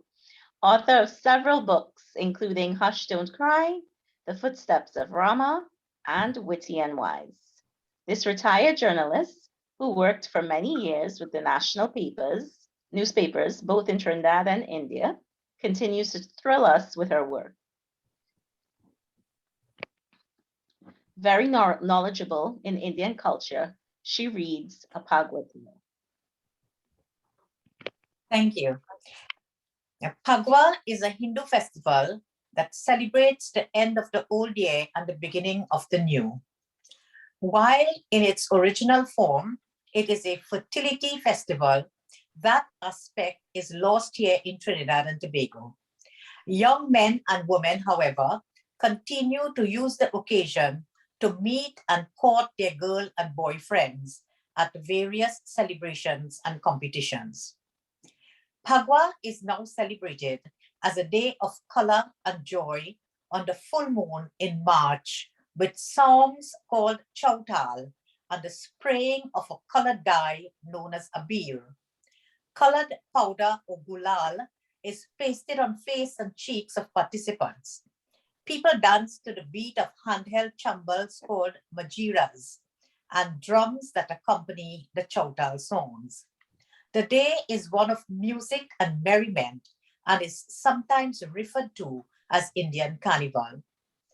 Growing up in a Hindu home and attending a Hindu primary school, I learned about the various Hindu festivals and religious observances, including Ram Navami, Ekadasi, Hanuman Jayanti, Shivratri, Raksha Bandhan, Kartik, and especially Diwali and Phagwa. At school, stories taken from the holy books like the Ramayana and the Mahabharata were used to point out the significance and origin of these festivals and the lessons we could learn from them.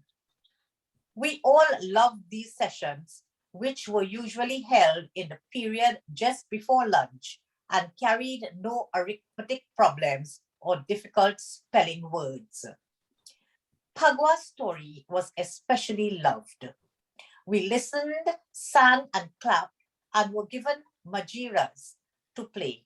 Sometimes we would go outside under the mango tree in the schoolyard to practice our chautal singing so as not to disturb the rest of the school. The story of Phagwa revolved around King Hiranyakashipu. He was once a great devotee of God and was granted a boon that he would not die during night or day at the hands of the man or animal, or by any man-made weapon, neither inside nor outside his palace. Believing himself invincible, he felt he was greater than God and instructed all the people in his kingdom to worship him instead of God. His arrogance grew and he became wicked and cruel, often killing those whom he thought were praying to God. His sister Holika, his chief follower and admirer, had also received from the gods a magical urni. When worn on her head, it would protect her from fire, drowning, pain, and any assault on herself. She too became arrogant, for she thought she had become immortal. Hiranyakashipu's son Prahlad, a child disagreed with his father and worshipped God. His father and his aunt felt that he was influencing the people in the kingdom to return to God and eroding their control. They devised a plan to kill him. His aunt Holika would embrace him and sit in the fireplace with her urni on her head for protection. Prahlad would be burnt to death and Holika would emerge unharmed. God summoned a gust of wind, which blew Prahlad from her grip and also her magic urni from her head. Prahlad was saved and Holika was burnt to ashes. Hiranyakashipu was enraged. He decided to do the job himself. One evening, he summoned Prahlad and began choking him. "Let your God save you now," he mocked. God, seeing his devotee in trouble, took the form of Narsingh, a mythical half-lion, half-man. It was twilight when he took Hiranyakashipu to the eave of the palace, so they were neither inside nor outside, and it was neither day nor night. With his claws, which was not a man-made weapon, he killed the wicked king. The lesson we learned was to accept God's gift with humility. Do not become arrogant and forget God, and act with fairness to all around us. During my school days, I followed my Hindu religion consciously. Fasting before pujas, going to temple, making offerings of water and flowers every morning at the chandis, praying 4 times a day at school and just before going to sleep. Before common entrance, my mother had a special puja at home, and the entire school performed puja at the Puzzle Island temple near our school, praying for success. For this was the only chance to attend secondary school, as most of our parents could not afford to send us. When I alone passed, I was very happy, but I became arrogant. I stopped talking to my best friend, who was much brighter than me, but was unsuccessful. I misbehaved in class as I knew I would be heading for high school soon. I even took trust from the HR lady and left school without paying.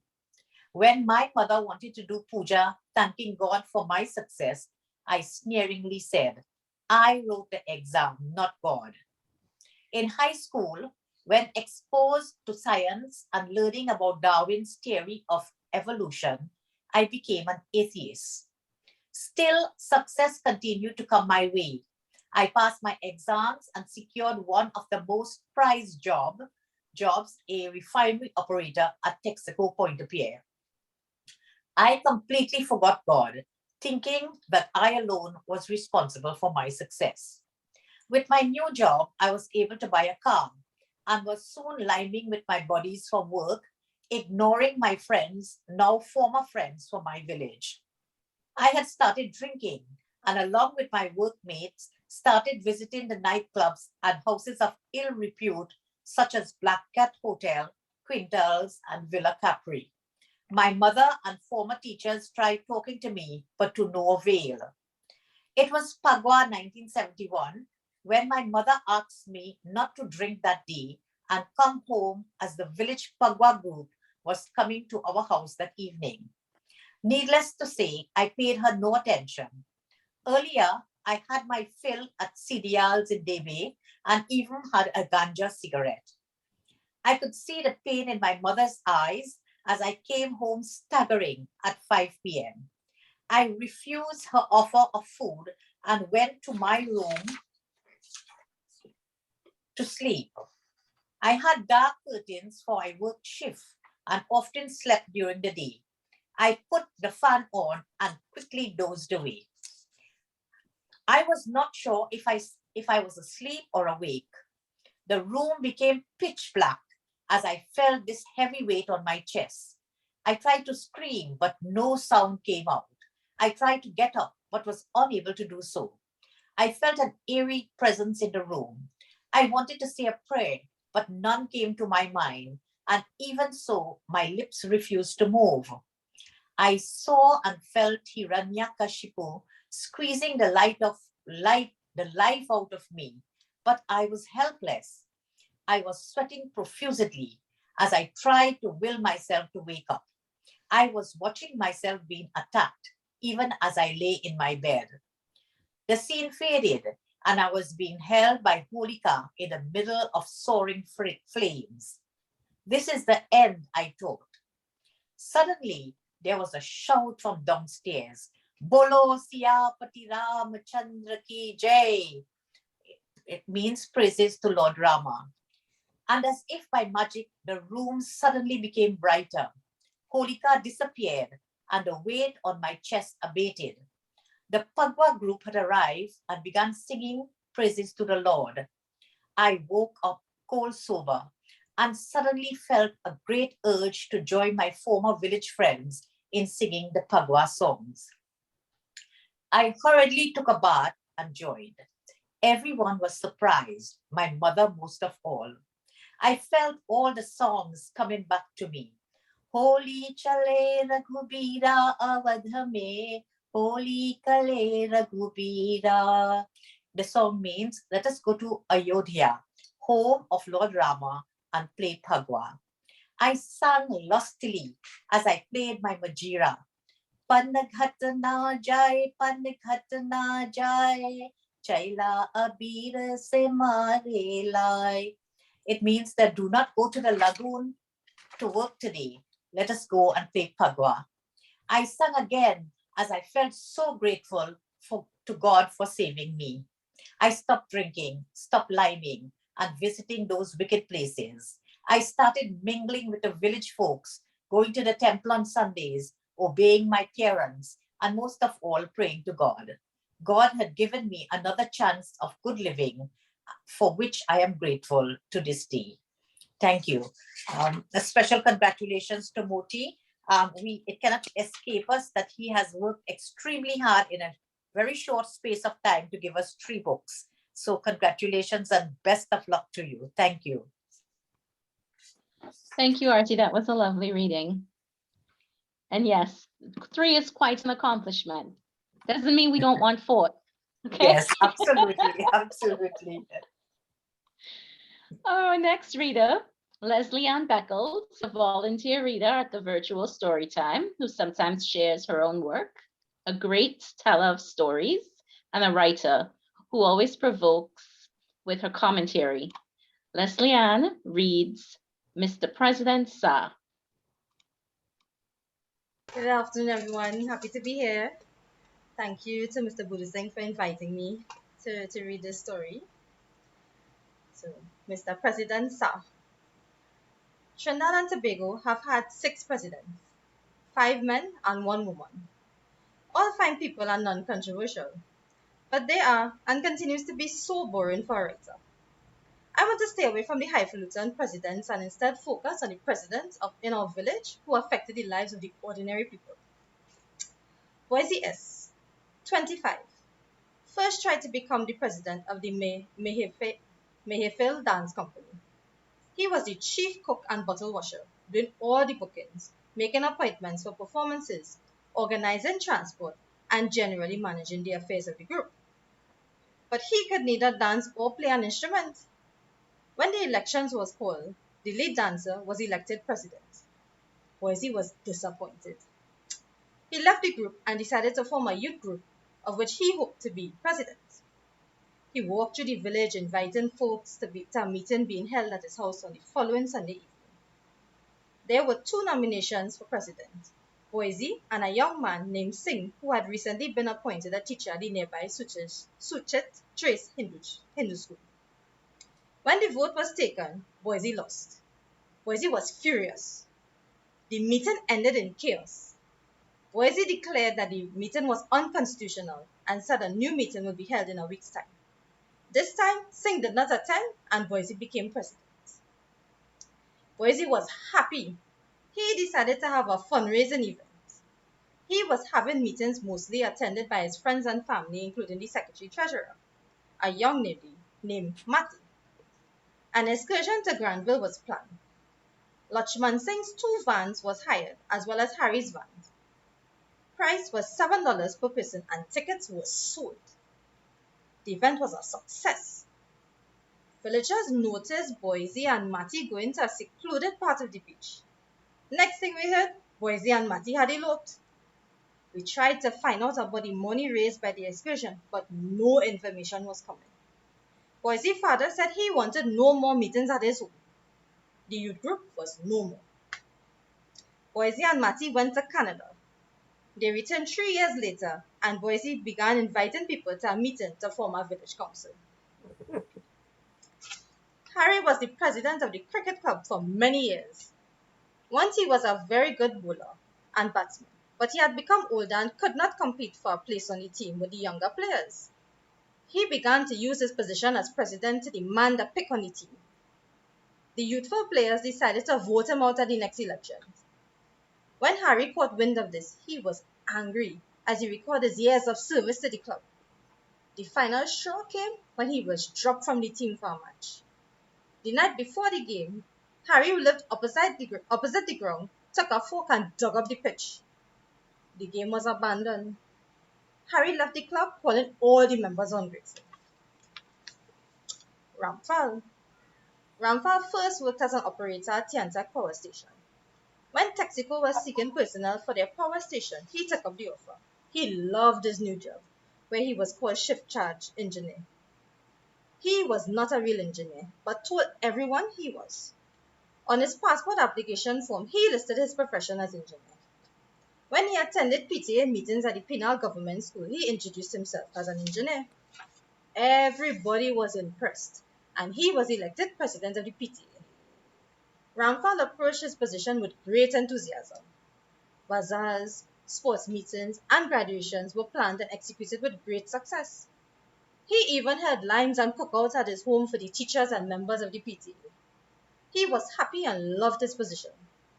When school places became full, Ramphal was able to influence student intake. He reveled in the position and remained as president of the PTA long after his children left school, until a disgruntled parent who was unable to get his child in the school, although his siblings attended, pointed out that he was no longer eligible to be a member of the PTA. Ramphal, who took great delight in being called Mr. President both at meetings and in the rum shop, was saddened. He still, however, continued to say he was an engineer. Myru lived next to the community center in Guppy Trace. She was appointed the caretaker and collected a small fee from the Ministry of Community Development. She kept the keys, and anyone who wanted to have a meeting or function at the center had to get the keys from her, which soon turned to having to get permission from her. She guarded those keys like a precious jewel and asked numerous questions to those requiring entrance to the center, sometimes refusing without good reason. No one knew how or when it happened, but soon Myron was calling herself president of the women's group, and those seeking to use the community center would come at her gate and call out, "Madam President." She mostly saw about the various cooking classes, sewing, baking, and decorating classes. As the self-appointed president, she would collect fees for materials for the classes while the ministry paid the tutors. She chose her friends and family first for the courses, often turning away those who she did not like and thus making enemies of some of the housewives in the district. She organized graduation ceremonies for each course and make long-winded speeches. When asked to account for the money collected, Marvin could not do so and was reported to the ministry. New elections were held and a new president of the women's group was elected. Marvin cried when she had to give up the keys and cursed the ingratitude of the members. Boy ran an insurance agency upstairs his home and also a bar downstairs with his wife in attendance. He met with the taxi drivers and offered them attractive rates. The Pinal Taxi Drivers Association was formed with him being its first president, although he did not drive a taxi. Even if you had an accident and lost your no-claim bonus, he simply shifted you from one company to another, approving a no-claim bonus for you. Sometimes he would visit the bar on evenings to have a drink with his many clients, and the taxi drivers began calling him Mr. President Sir. With his busy schedule, his wife soon became involved with a customer who worked at Trinidad and was a part-time taxi driver. Boy, who was one of the prominent businessmen in Pinal, beat his wife and she left him and went to live with the customer. Boy was devastated. One Friday night, his entire business place burned to the ground. On Saturday morning, while the Pinal market was in full swing with hundreds of people, Boy was seen walking along the road opposite the market stark naked, with a piece of bamboo grass stuck in his behind and speaking in a strange language. His friend and prominent businessman, Bali, who owned a tire and an auto parts shop in Pinal, threw a blanket over him. Boy spent 2 months at St. Anne's Hospital and later went on to live with his mother in San Francisco. The Pinal Taxi Drivers Association was no more. I think the presidents I have spoken about are much more interesting than those who have led our country. There are many other fascinating presidents in Trinidad and Tobago, like the president of the Hindu Credit Union and the president of the Drug Susu, who are both under police investigation. But I'll leave that for another story. Thank you. Congratulations, Mr. Boodoosingh. Thank you for that reading. I think the great thing about Motilal's characters is that each one of those people you just read are my co-workers. This is true. He makes them so lifelike and really resonates. It's home. I would like, oh, someone else is coming in. I would like to introduce my beautiful co-host, Diana Ramsaran, our young member, poet, short story writer, and writer of video games, is a literature in English graduate. She brings balance to our meetings, yes, she does, and a different and perhaps more modern perspective. Motilal has asked her to read his attempt, not attempt at all. Motilal has asked her to read his attempt to write poetry. Here is Diana with Tara. Thank you for that introduction. And I agree with you, Gersha, like there is no attempt. This is a poem in every right. Tara. Behind the house, there is a pond where we would pick the purple lily for use in puja early morn, especially around Diwali. And Tara, she would guide us there as we gingerly pull the blossoms that seem to prefer the center where the lilac hyacinths bloom. Use my father's crook stick, pretty, our sweet Tara would warn me. Be careful, for the pond is deep. Here, hold my hand for safety. And we would pick about 5 or 6 before the open petals retreat to use in the early morning worship. For when the sun rises, they go to sleep.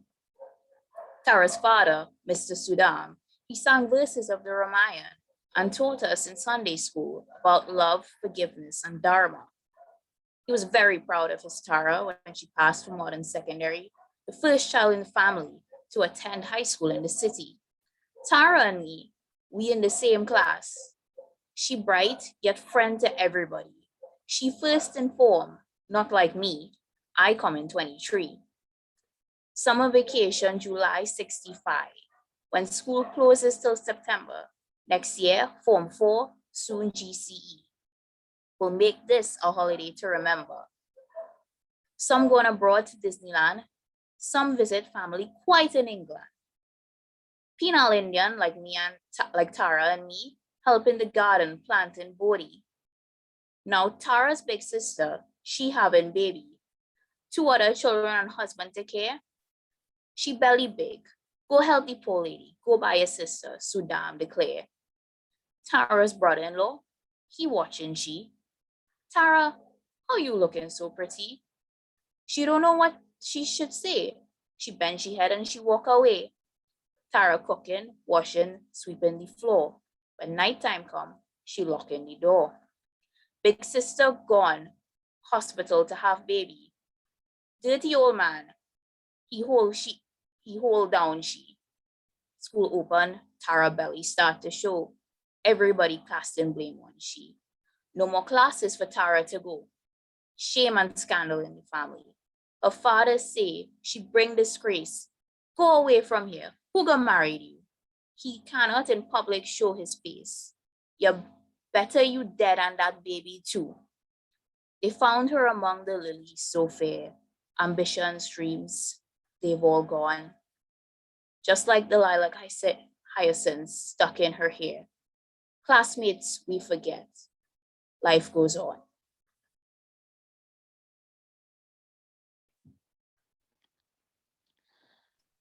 Congratulations again, Moti. We're all so proud of you. Thank you, thank you. And that is certainly not an attempt at all. It's a quite powerful piece. I think it's a lovely end to our afternoon. I remember before I introduce our last and final reader, the man we're honoring himself, Motilal, I really feel poetry and prose would not be what poetry and prose is today if we hadn't met at that writers, our little writers retreat. You have really brought your personality into the group, and you're the heart of this group in so many ways that I can't even begin to express how much we need you and we appreciate you. And we really do love you for everything that you do and bring in terms of your feedback, in terms of your encouragement, in terms, there are times, you guys, when I'm going about my life and Motilal was like, don't forget to post the meeting without him. And Motilal, your personality has really molded this group. Thank you so much. 3 books later, wow, I want to see everyone in this group, and I know Motilal wants it too. We want to see every single person in poetry and prose published. If that's your dream, we want it for you. And we're always here. You can reach out to me, you can reach out to Motilal. He's done the process 3 times, and he's helped countless others along the way, even with, I wouldn't say who, but I know even, in the background, outside of meetings, he helps new writers and encourages them in the craft. So now I'm going to formally introduce Motilal Boodoosingh, our featured author today.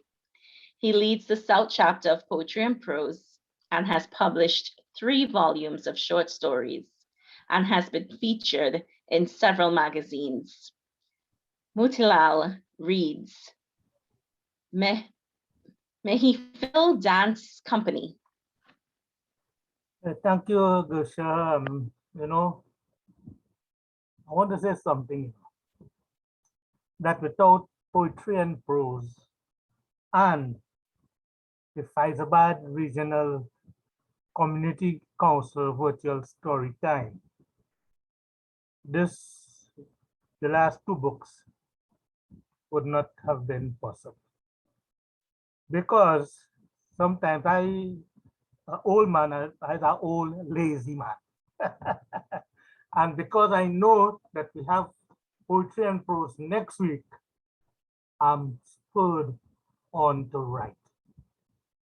And because I know that I would have to get a new story for virtual story time every Monday, and Narissa would come up with a theme, I have to write. So credit have to go to these two groups and to all my wonderful friends and members of Poetry and Prose and Virtual Storytime who encouraged me. And if you go back to my teachers and all that. So once more, I want to say thank you for the encouragement and giving me the incentive to write. Because I don't know what would have been, probably a grumpy old retiree, were it not for you people, Poetry and Prose and Virtual Storytime. Okay, so okay, I'll read a short story from the book. This one is called Ustad Ramlila and the Mehfil Dance Group. Ustad came to our village in the mid-1950s. He was unmarried, in his 50s, and lived with the Paltu family. He was always well-dressed in a pair of long black pants and a black long sleeve shirt, and he had a gold chain with a big pendant around his neck. That he was an accomplished and educated man proved awesome to the villagers. As such, he was treated with great respect, as well as many free drinks on Fridays at Jag's rum shop. Everyone in time called him Ustad, an honorary title for teacher or master of the arts. His first public outing to host a Hussain festival at the Gopi Trace Recreation Ground fell flat, as the majority of the villagers were Hindus. However, the following year's production of Ramlila, with the reenactment of the great battle in the Ramayana, was a resounding success. The 30-foot effigy of Ravan, built with bamboo and papier mâche, standing tall at the southern end of the ground, was testimony to Ustad's craftsmanship, as well as the unity and teamwork of the villagers. Everyone chipped in to construct the stages on each side that would represent the command posts of both Ram and Ravan's army. In that hub of activities, Jags, the village drum shop owner, complained that the men folk were so busy with the preparations that there were hardly any drinkers. On the grand evening of the Ramlila, with Ustad announcing and narrating, Indian music blared from the loudspeaker as the merry-go-round spun and squealing children secured by chains laughed in their seats. Ice cream, press, and snowball vendors and Marajan with her Indian delicacies did a brisk trade. An old man went around selling paper windmills stuck in a banana stalk at a penny for one. The sugarcake lady, Miss Julia from Pinal, came well before the start-up time of 4 o'clock. Before the main show, acrobats standing 3 to 4 bodies tall or riding their bicycles seated on their handles entertained the crowd. Screams were heard as Rampi Sadhu was carried on a wooden katia, his body up to his neck covered with a white sheet. His head was in a basin, eyes closed, and around the neck was what looked like blood. Children ran away as the older folks threw 1 cent and penny coins into the basin, while some swore they saw his eyes wink. The performing area was fenced with split bamboo, and the spectators were accommodated around this makeshift battlefield. Ustad narrated as the various battles were enacted. The players were all made, being school leavers and not yet employed. Everyone felt it was a good thing to keep these boys occupied instead of them lying, gambling, or harassing the girls as they came from school. When Ustad announced a special treat We all looked towards the stage on Rama's side. They dressed in beautiful costumes were the principal actors. Some dressed as male with crowns and sequin coats, but the females were clad in elegant long dresses, accentuating their curves and bosoms. With long, flowing, luxuriant tresses that caressed their ample behinds, we hardly recognized them as the village boys. And dance they did. Such graceful and titillating movements were never seen before. Oohs and ahs with tremendous applause greeted their performances. The dance became a regular feature of the Ramlila and soon eclipsed the main event. More and more people came to see the dances, and soon there were invitations for performances at weddings, bazaars, religious functions, and even on the newly established TV show, Scouting for Talent. Ustad recognized a good thing when he saw one, and shortly after formed the Mehfil Dance Company. He taught the boys music, the harmonium, tabla, and tantar. With these basic instruments, they performed first in the neighboring districts and soon all over Trinidad. Mayfield was now fully booked every weekend, sometimes doing 2 shows per day.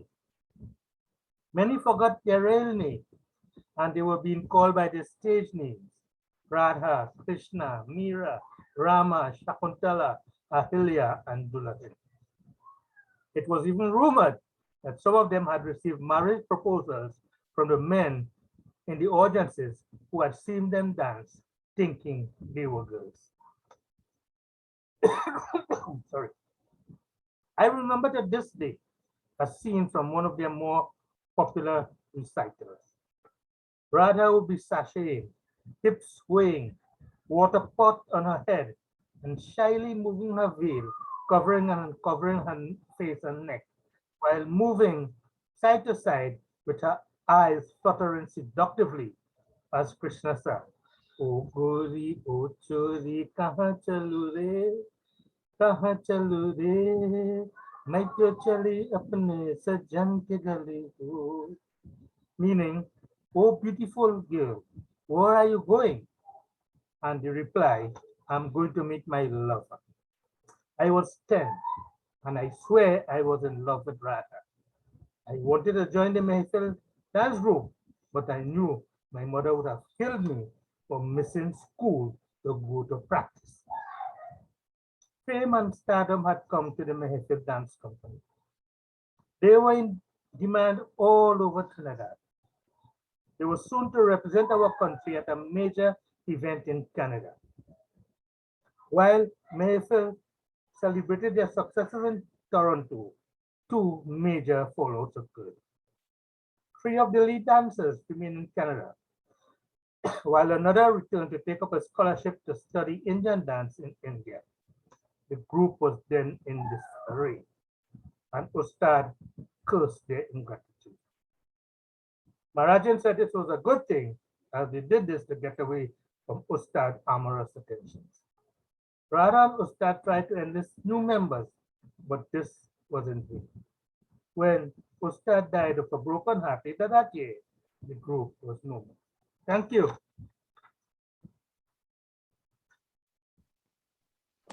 Thank you for that reading.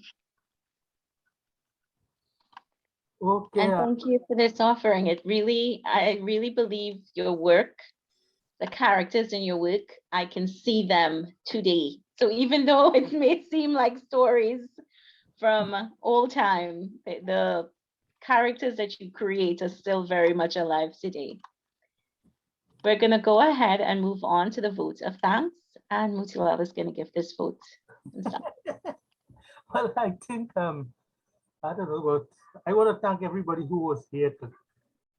And as I said before, all these people have encouraged me and helped me to make me the writer I think that I have become.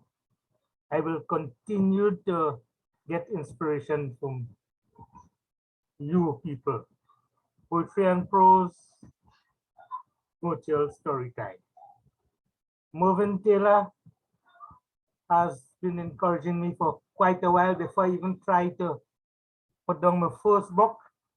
And he always offers some good advice and good criticism to make me a better writer. Moovin, thank you very much. You know, when I was doing my first book, Moovin took some of my stories and he did some editing for me and he offered certain advice that I used, and yeah, chat me sent, you know. So thank you, Moovin. Gosha. After I retired, I was just, you know, doing a little small thing, and then I met Gosha at Poetry and at Writers Union, and she had this little group, Poetry and Prose. And that meeting, the rest is history. When Gosha was doing her postgraduate work, I took the reins of Poetry and Prose. And, you know, that keeps me sane. Writing keeps me sane. So I have to thank Gosha for keeping me, for everybody who was here, for Vishnu, Aline, Gosha, Diana, Eva. Randia Black has been a great friend. Randy and I, we did our bachelor's in literatures and communications together. I get to meet nice people like Aline, Hari Charan Narayan, Narissa, Eva, Vishnu, Hari Seeley, Willard Gopal. I don't know how much, but I love to hear Willard, the way he dramatizes his stories. Heather, my good friend from Pinal who live in White Canada. Thanks. And thanks for everybody. I hope I didn't forget anybody. And Diana, thanks for reading that poem. You know, that poem is something, as in most of my stories, there is a lot of truth in what happened, events. And that event is something that happened to me when I was in high school. And I could not write about it until 50 something years later. Okay, so thanks everybody. Thanks for bringing my stories to life, and love you. Thanks. Back to you, Grisha. Thank you, and thank you all for attending today. Motilal, on behalf of the group again, congratulations. And we look forward to book number 4.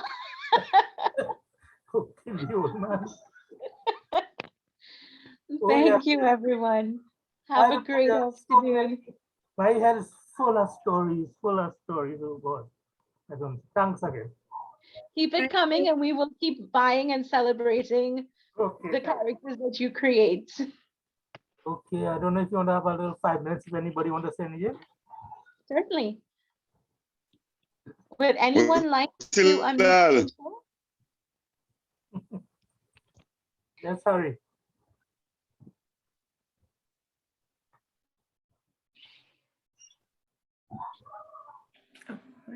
Okay.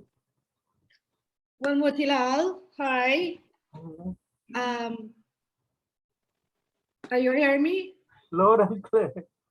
Just wanted to say thank you for inviting me. You see, all dressed up because I'm so sorry that with COVID you can't have a real live reading that I would have been so proud to attend as well. And I wanted to tell you that your story is 1968, the Christmas of, and by 1973 I was born. So by 86 I would have been the age you were. Well, your protagonist in the story, and some of that happened to the young protagonist would have happened in my life at that time, and it took you 50 something years to write some of yours, and I hope that within the next 50 years I will find it in me to write some of the true things that still happen in our generation that was not just for yours. It translated into some of the years that I grew up, that I can share some of my experiences as boldly and creatively and mesmerizingly as you do. All the best. You might just read your work, you know, and I know your capabilities. I love your poems. Thank you so much.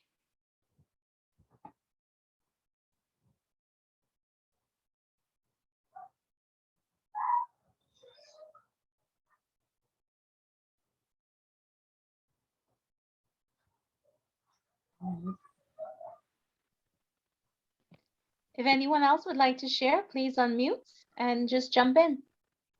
Motilal, I just want to say thank you so much for your beautiful stories, and thank you for inviting me to read your lovely story. Very powerful. Thanks. Thank you, Marvin.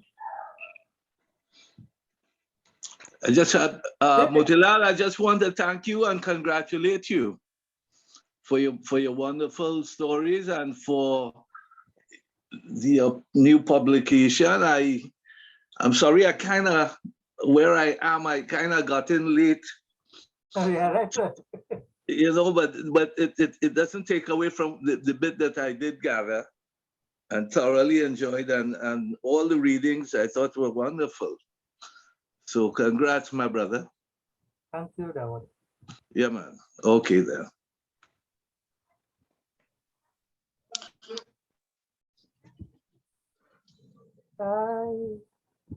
Hi, Mr. Boodoosingh.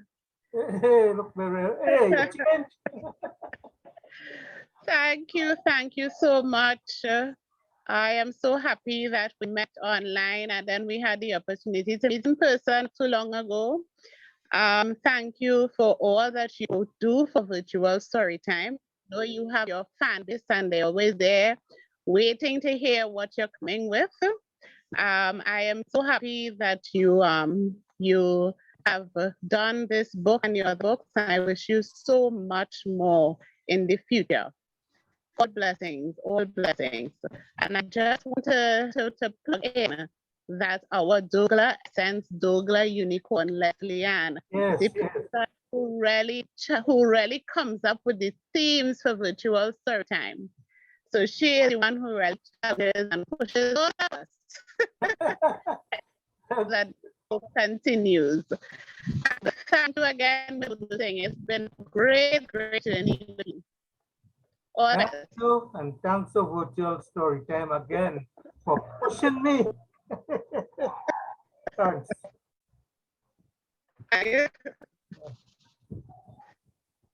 Hi, Mr. Boodoosingh. Yes, Nafisa, my lovely librarian from DB Library. You know, this would have been in the library had it not been for COVID. Of course. So I thoroughly enjoyed today's session, and congratulations again on another fantastic publication. And from all of us at the David Public Library, we look forward to another publication, and we look forward to receiving a copy of your book, of your new book, Okay, and sharing it with our users at the library. I'll drop on next week. Yes, of course. So congrats again, and hi everyone. Enjoy the readings today. Fantastic work as usual.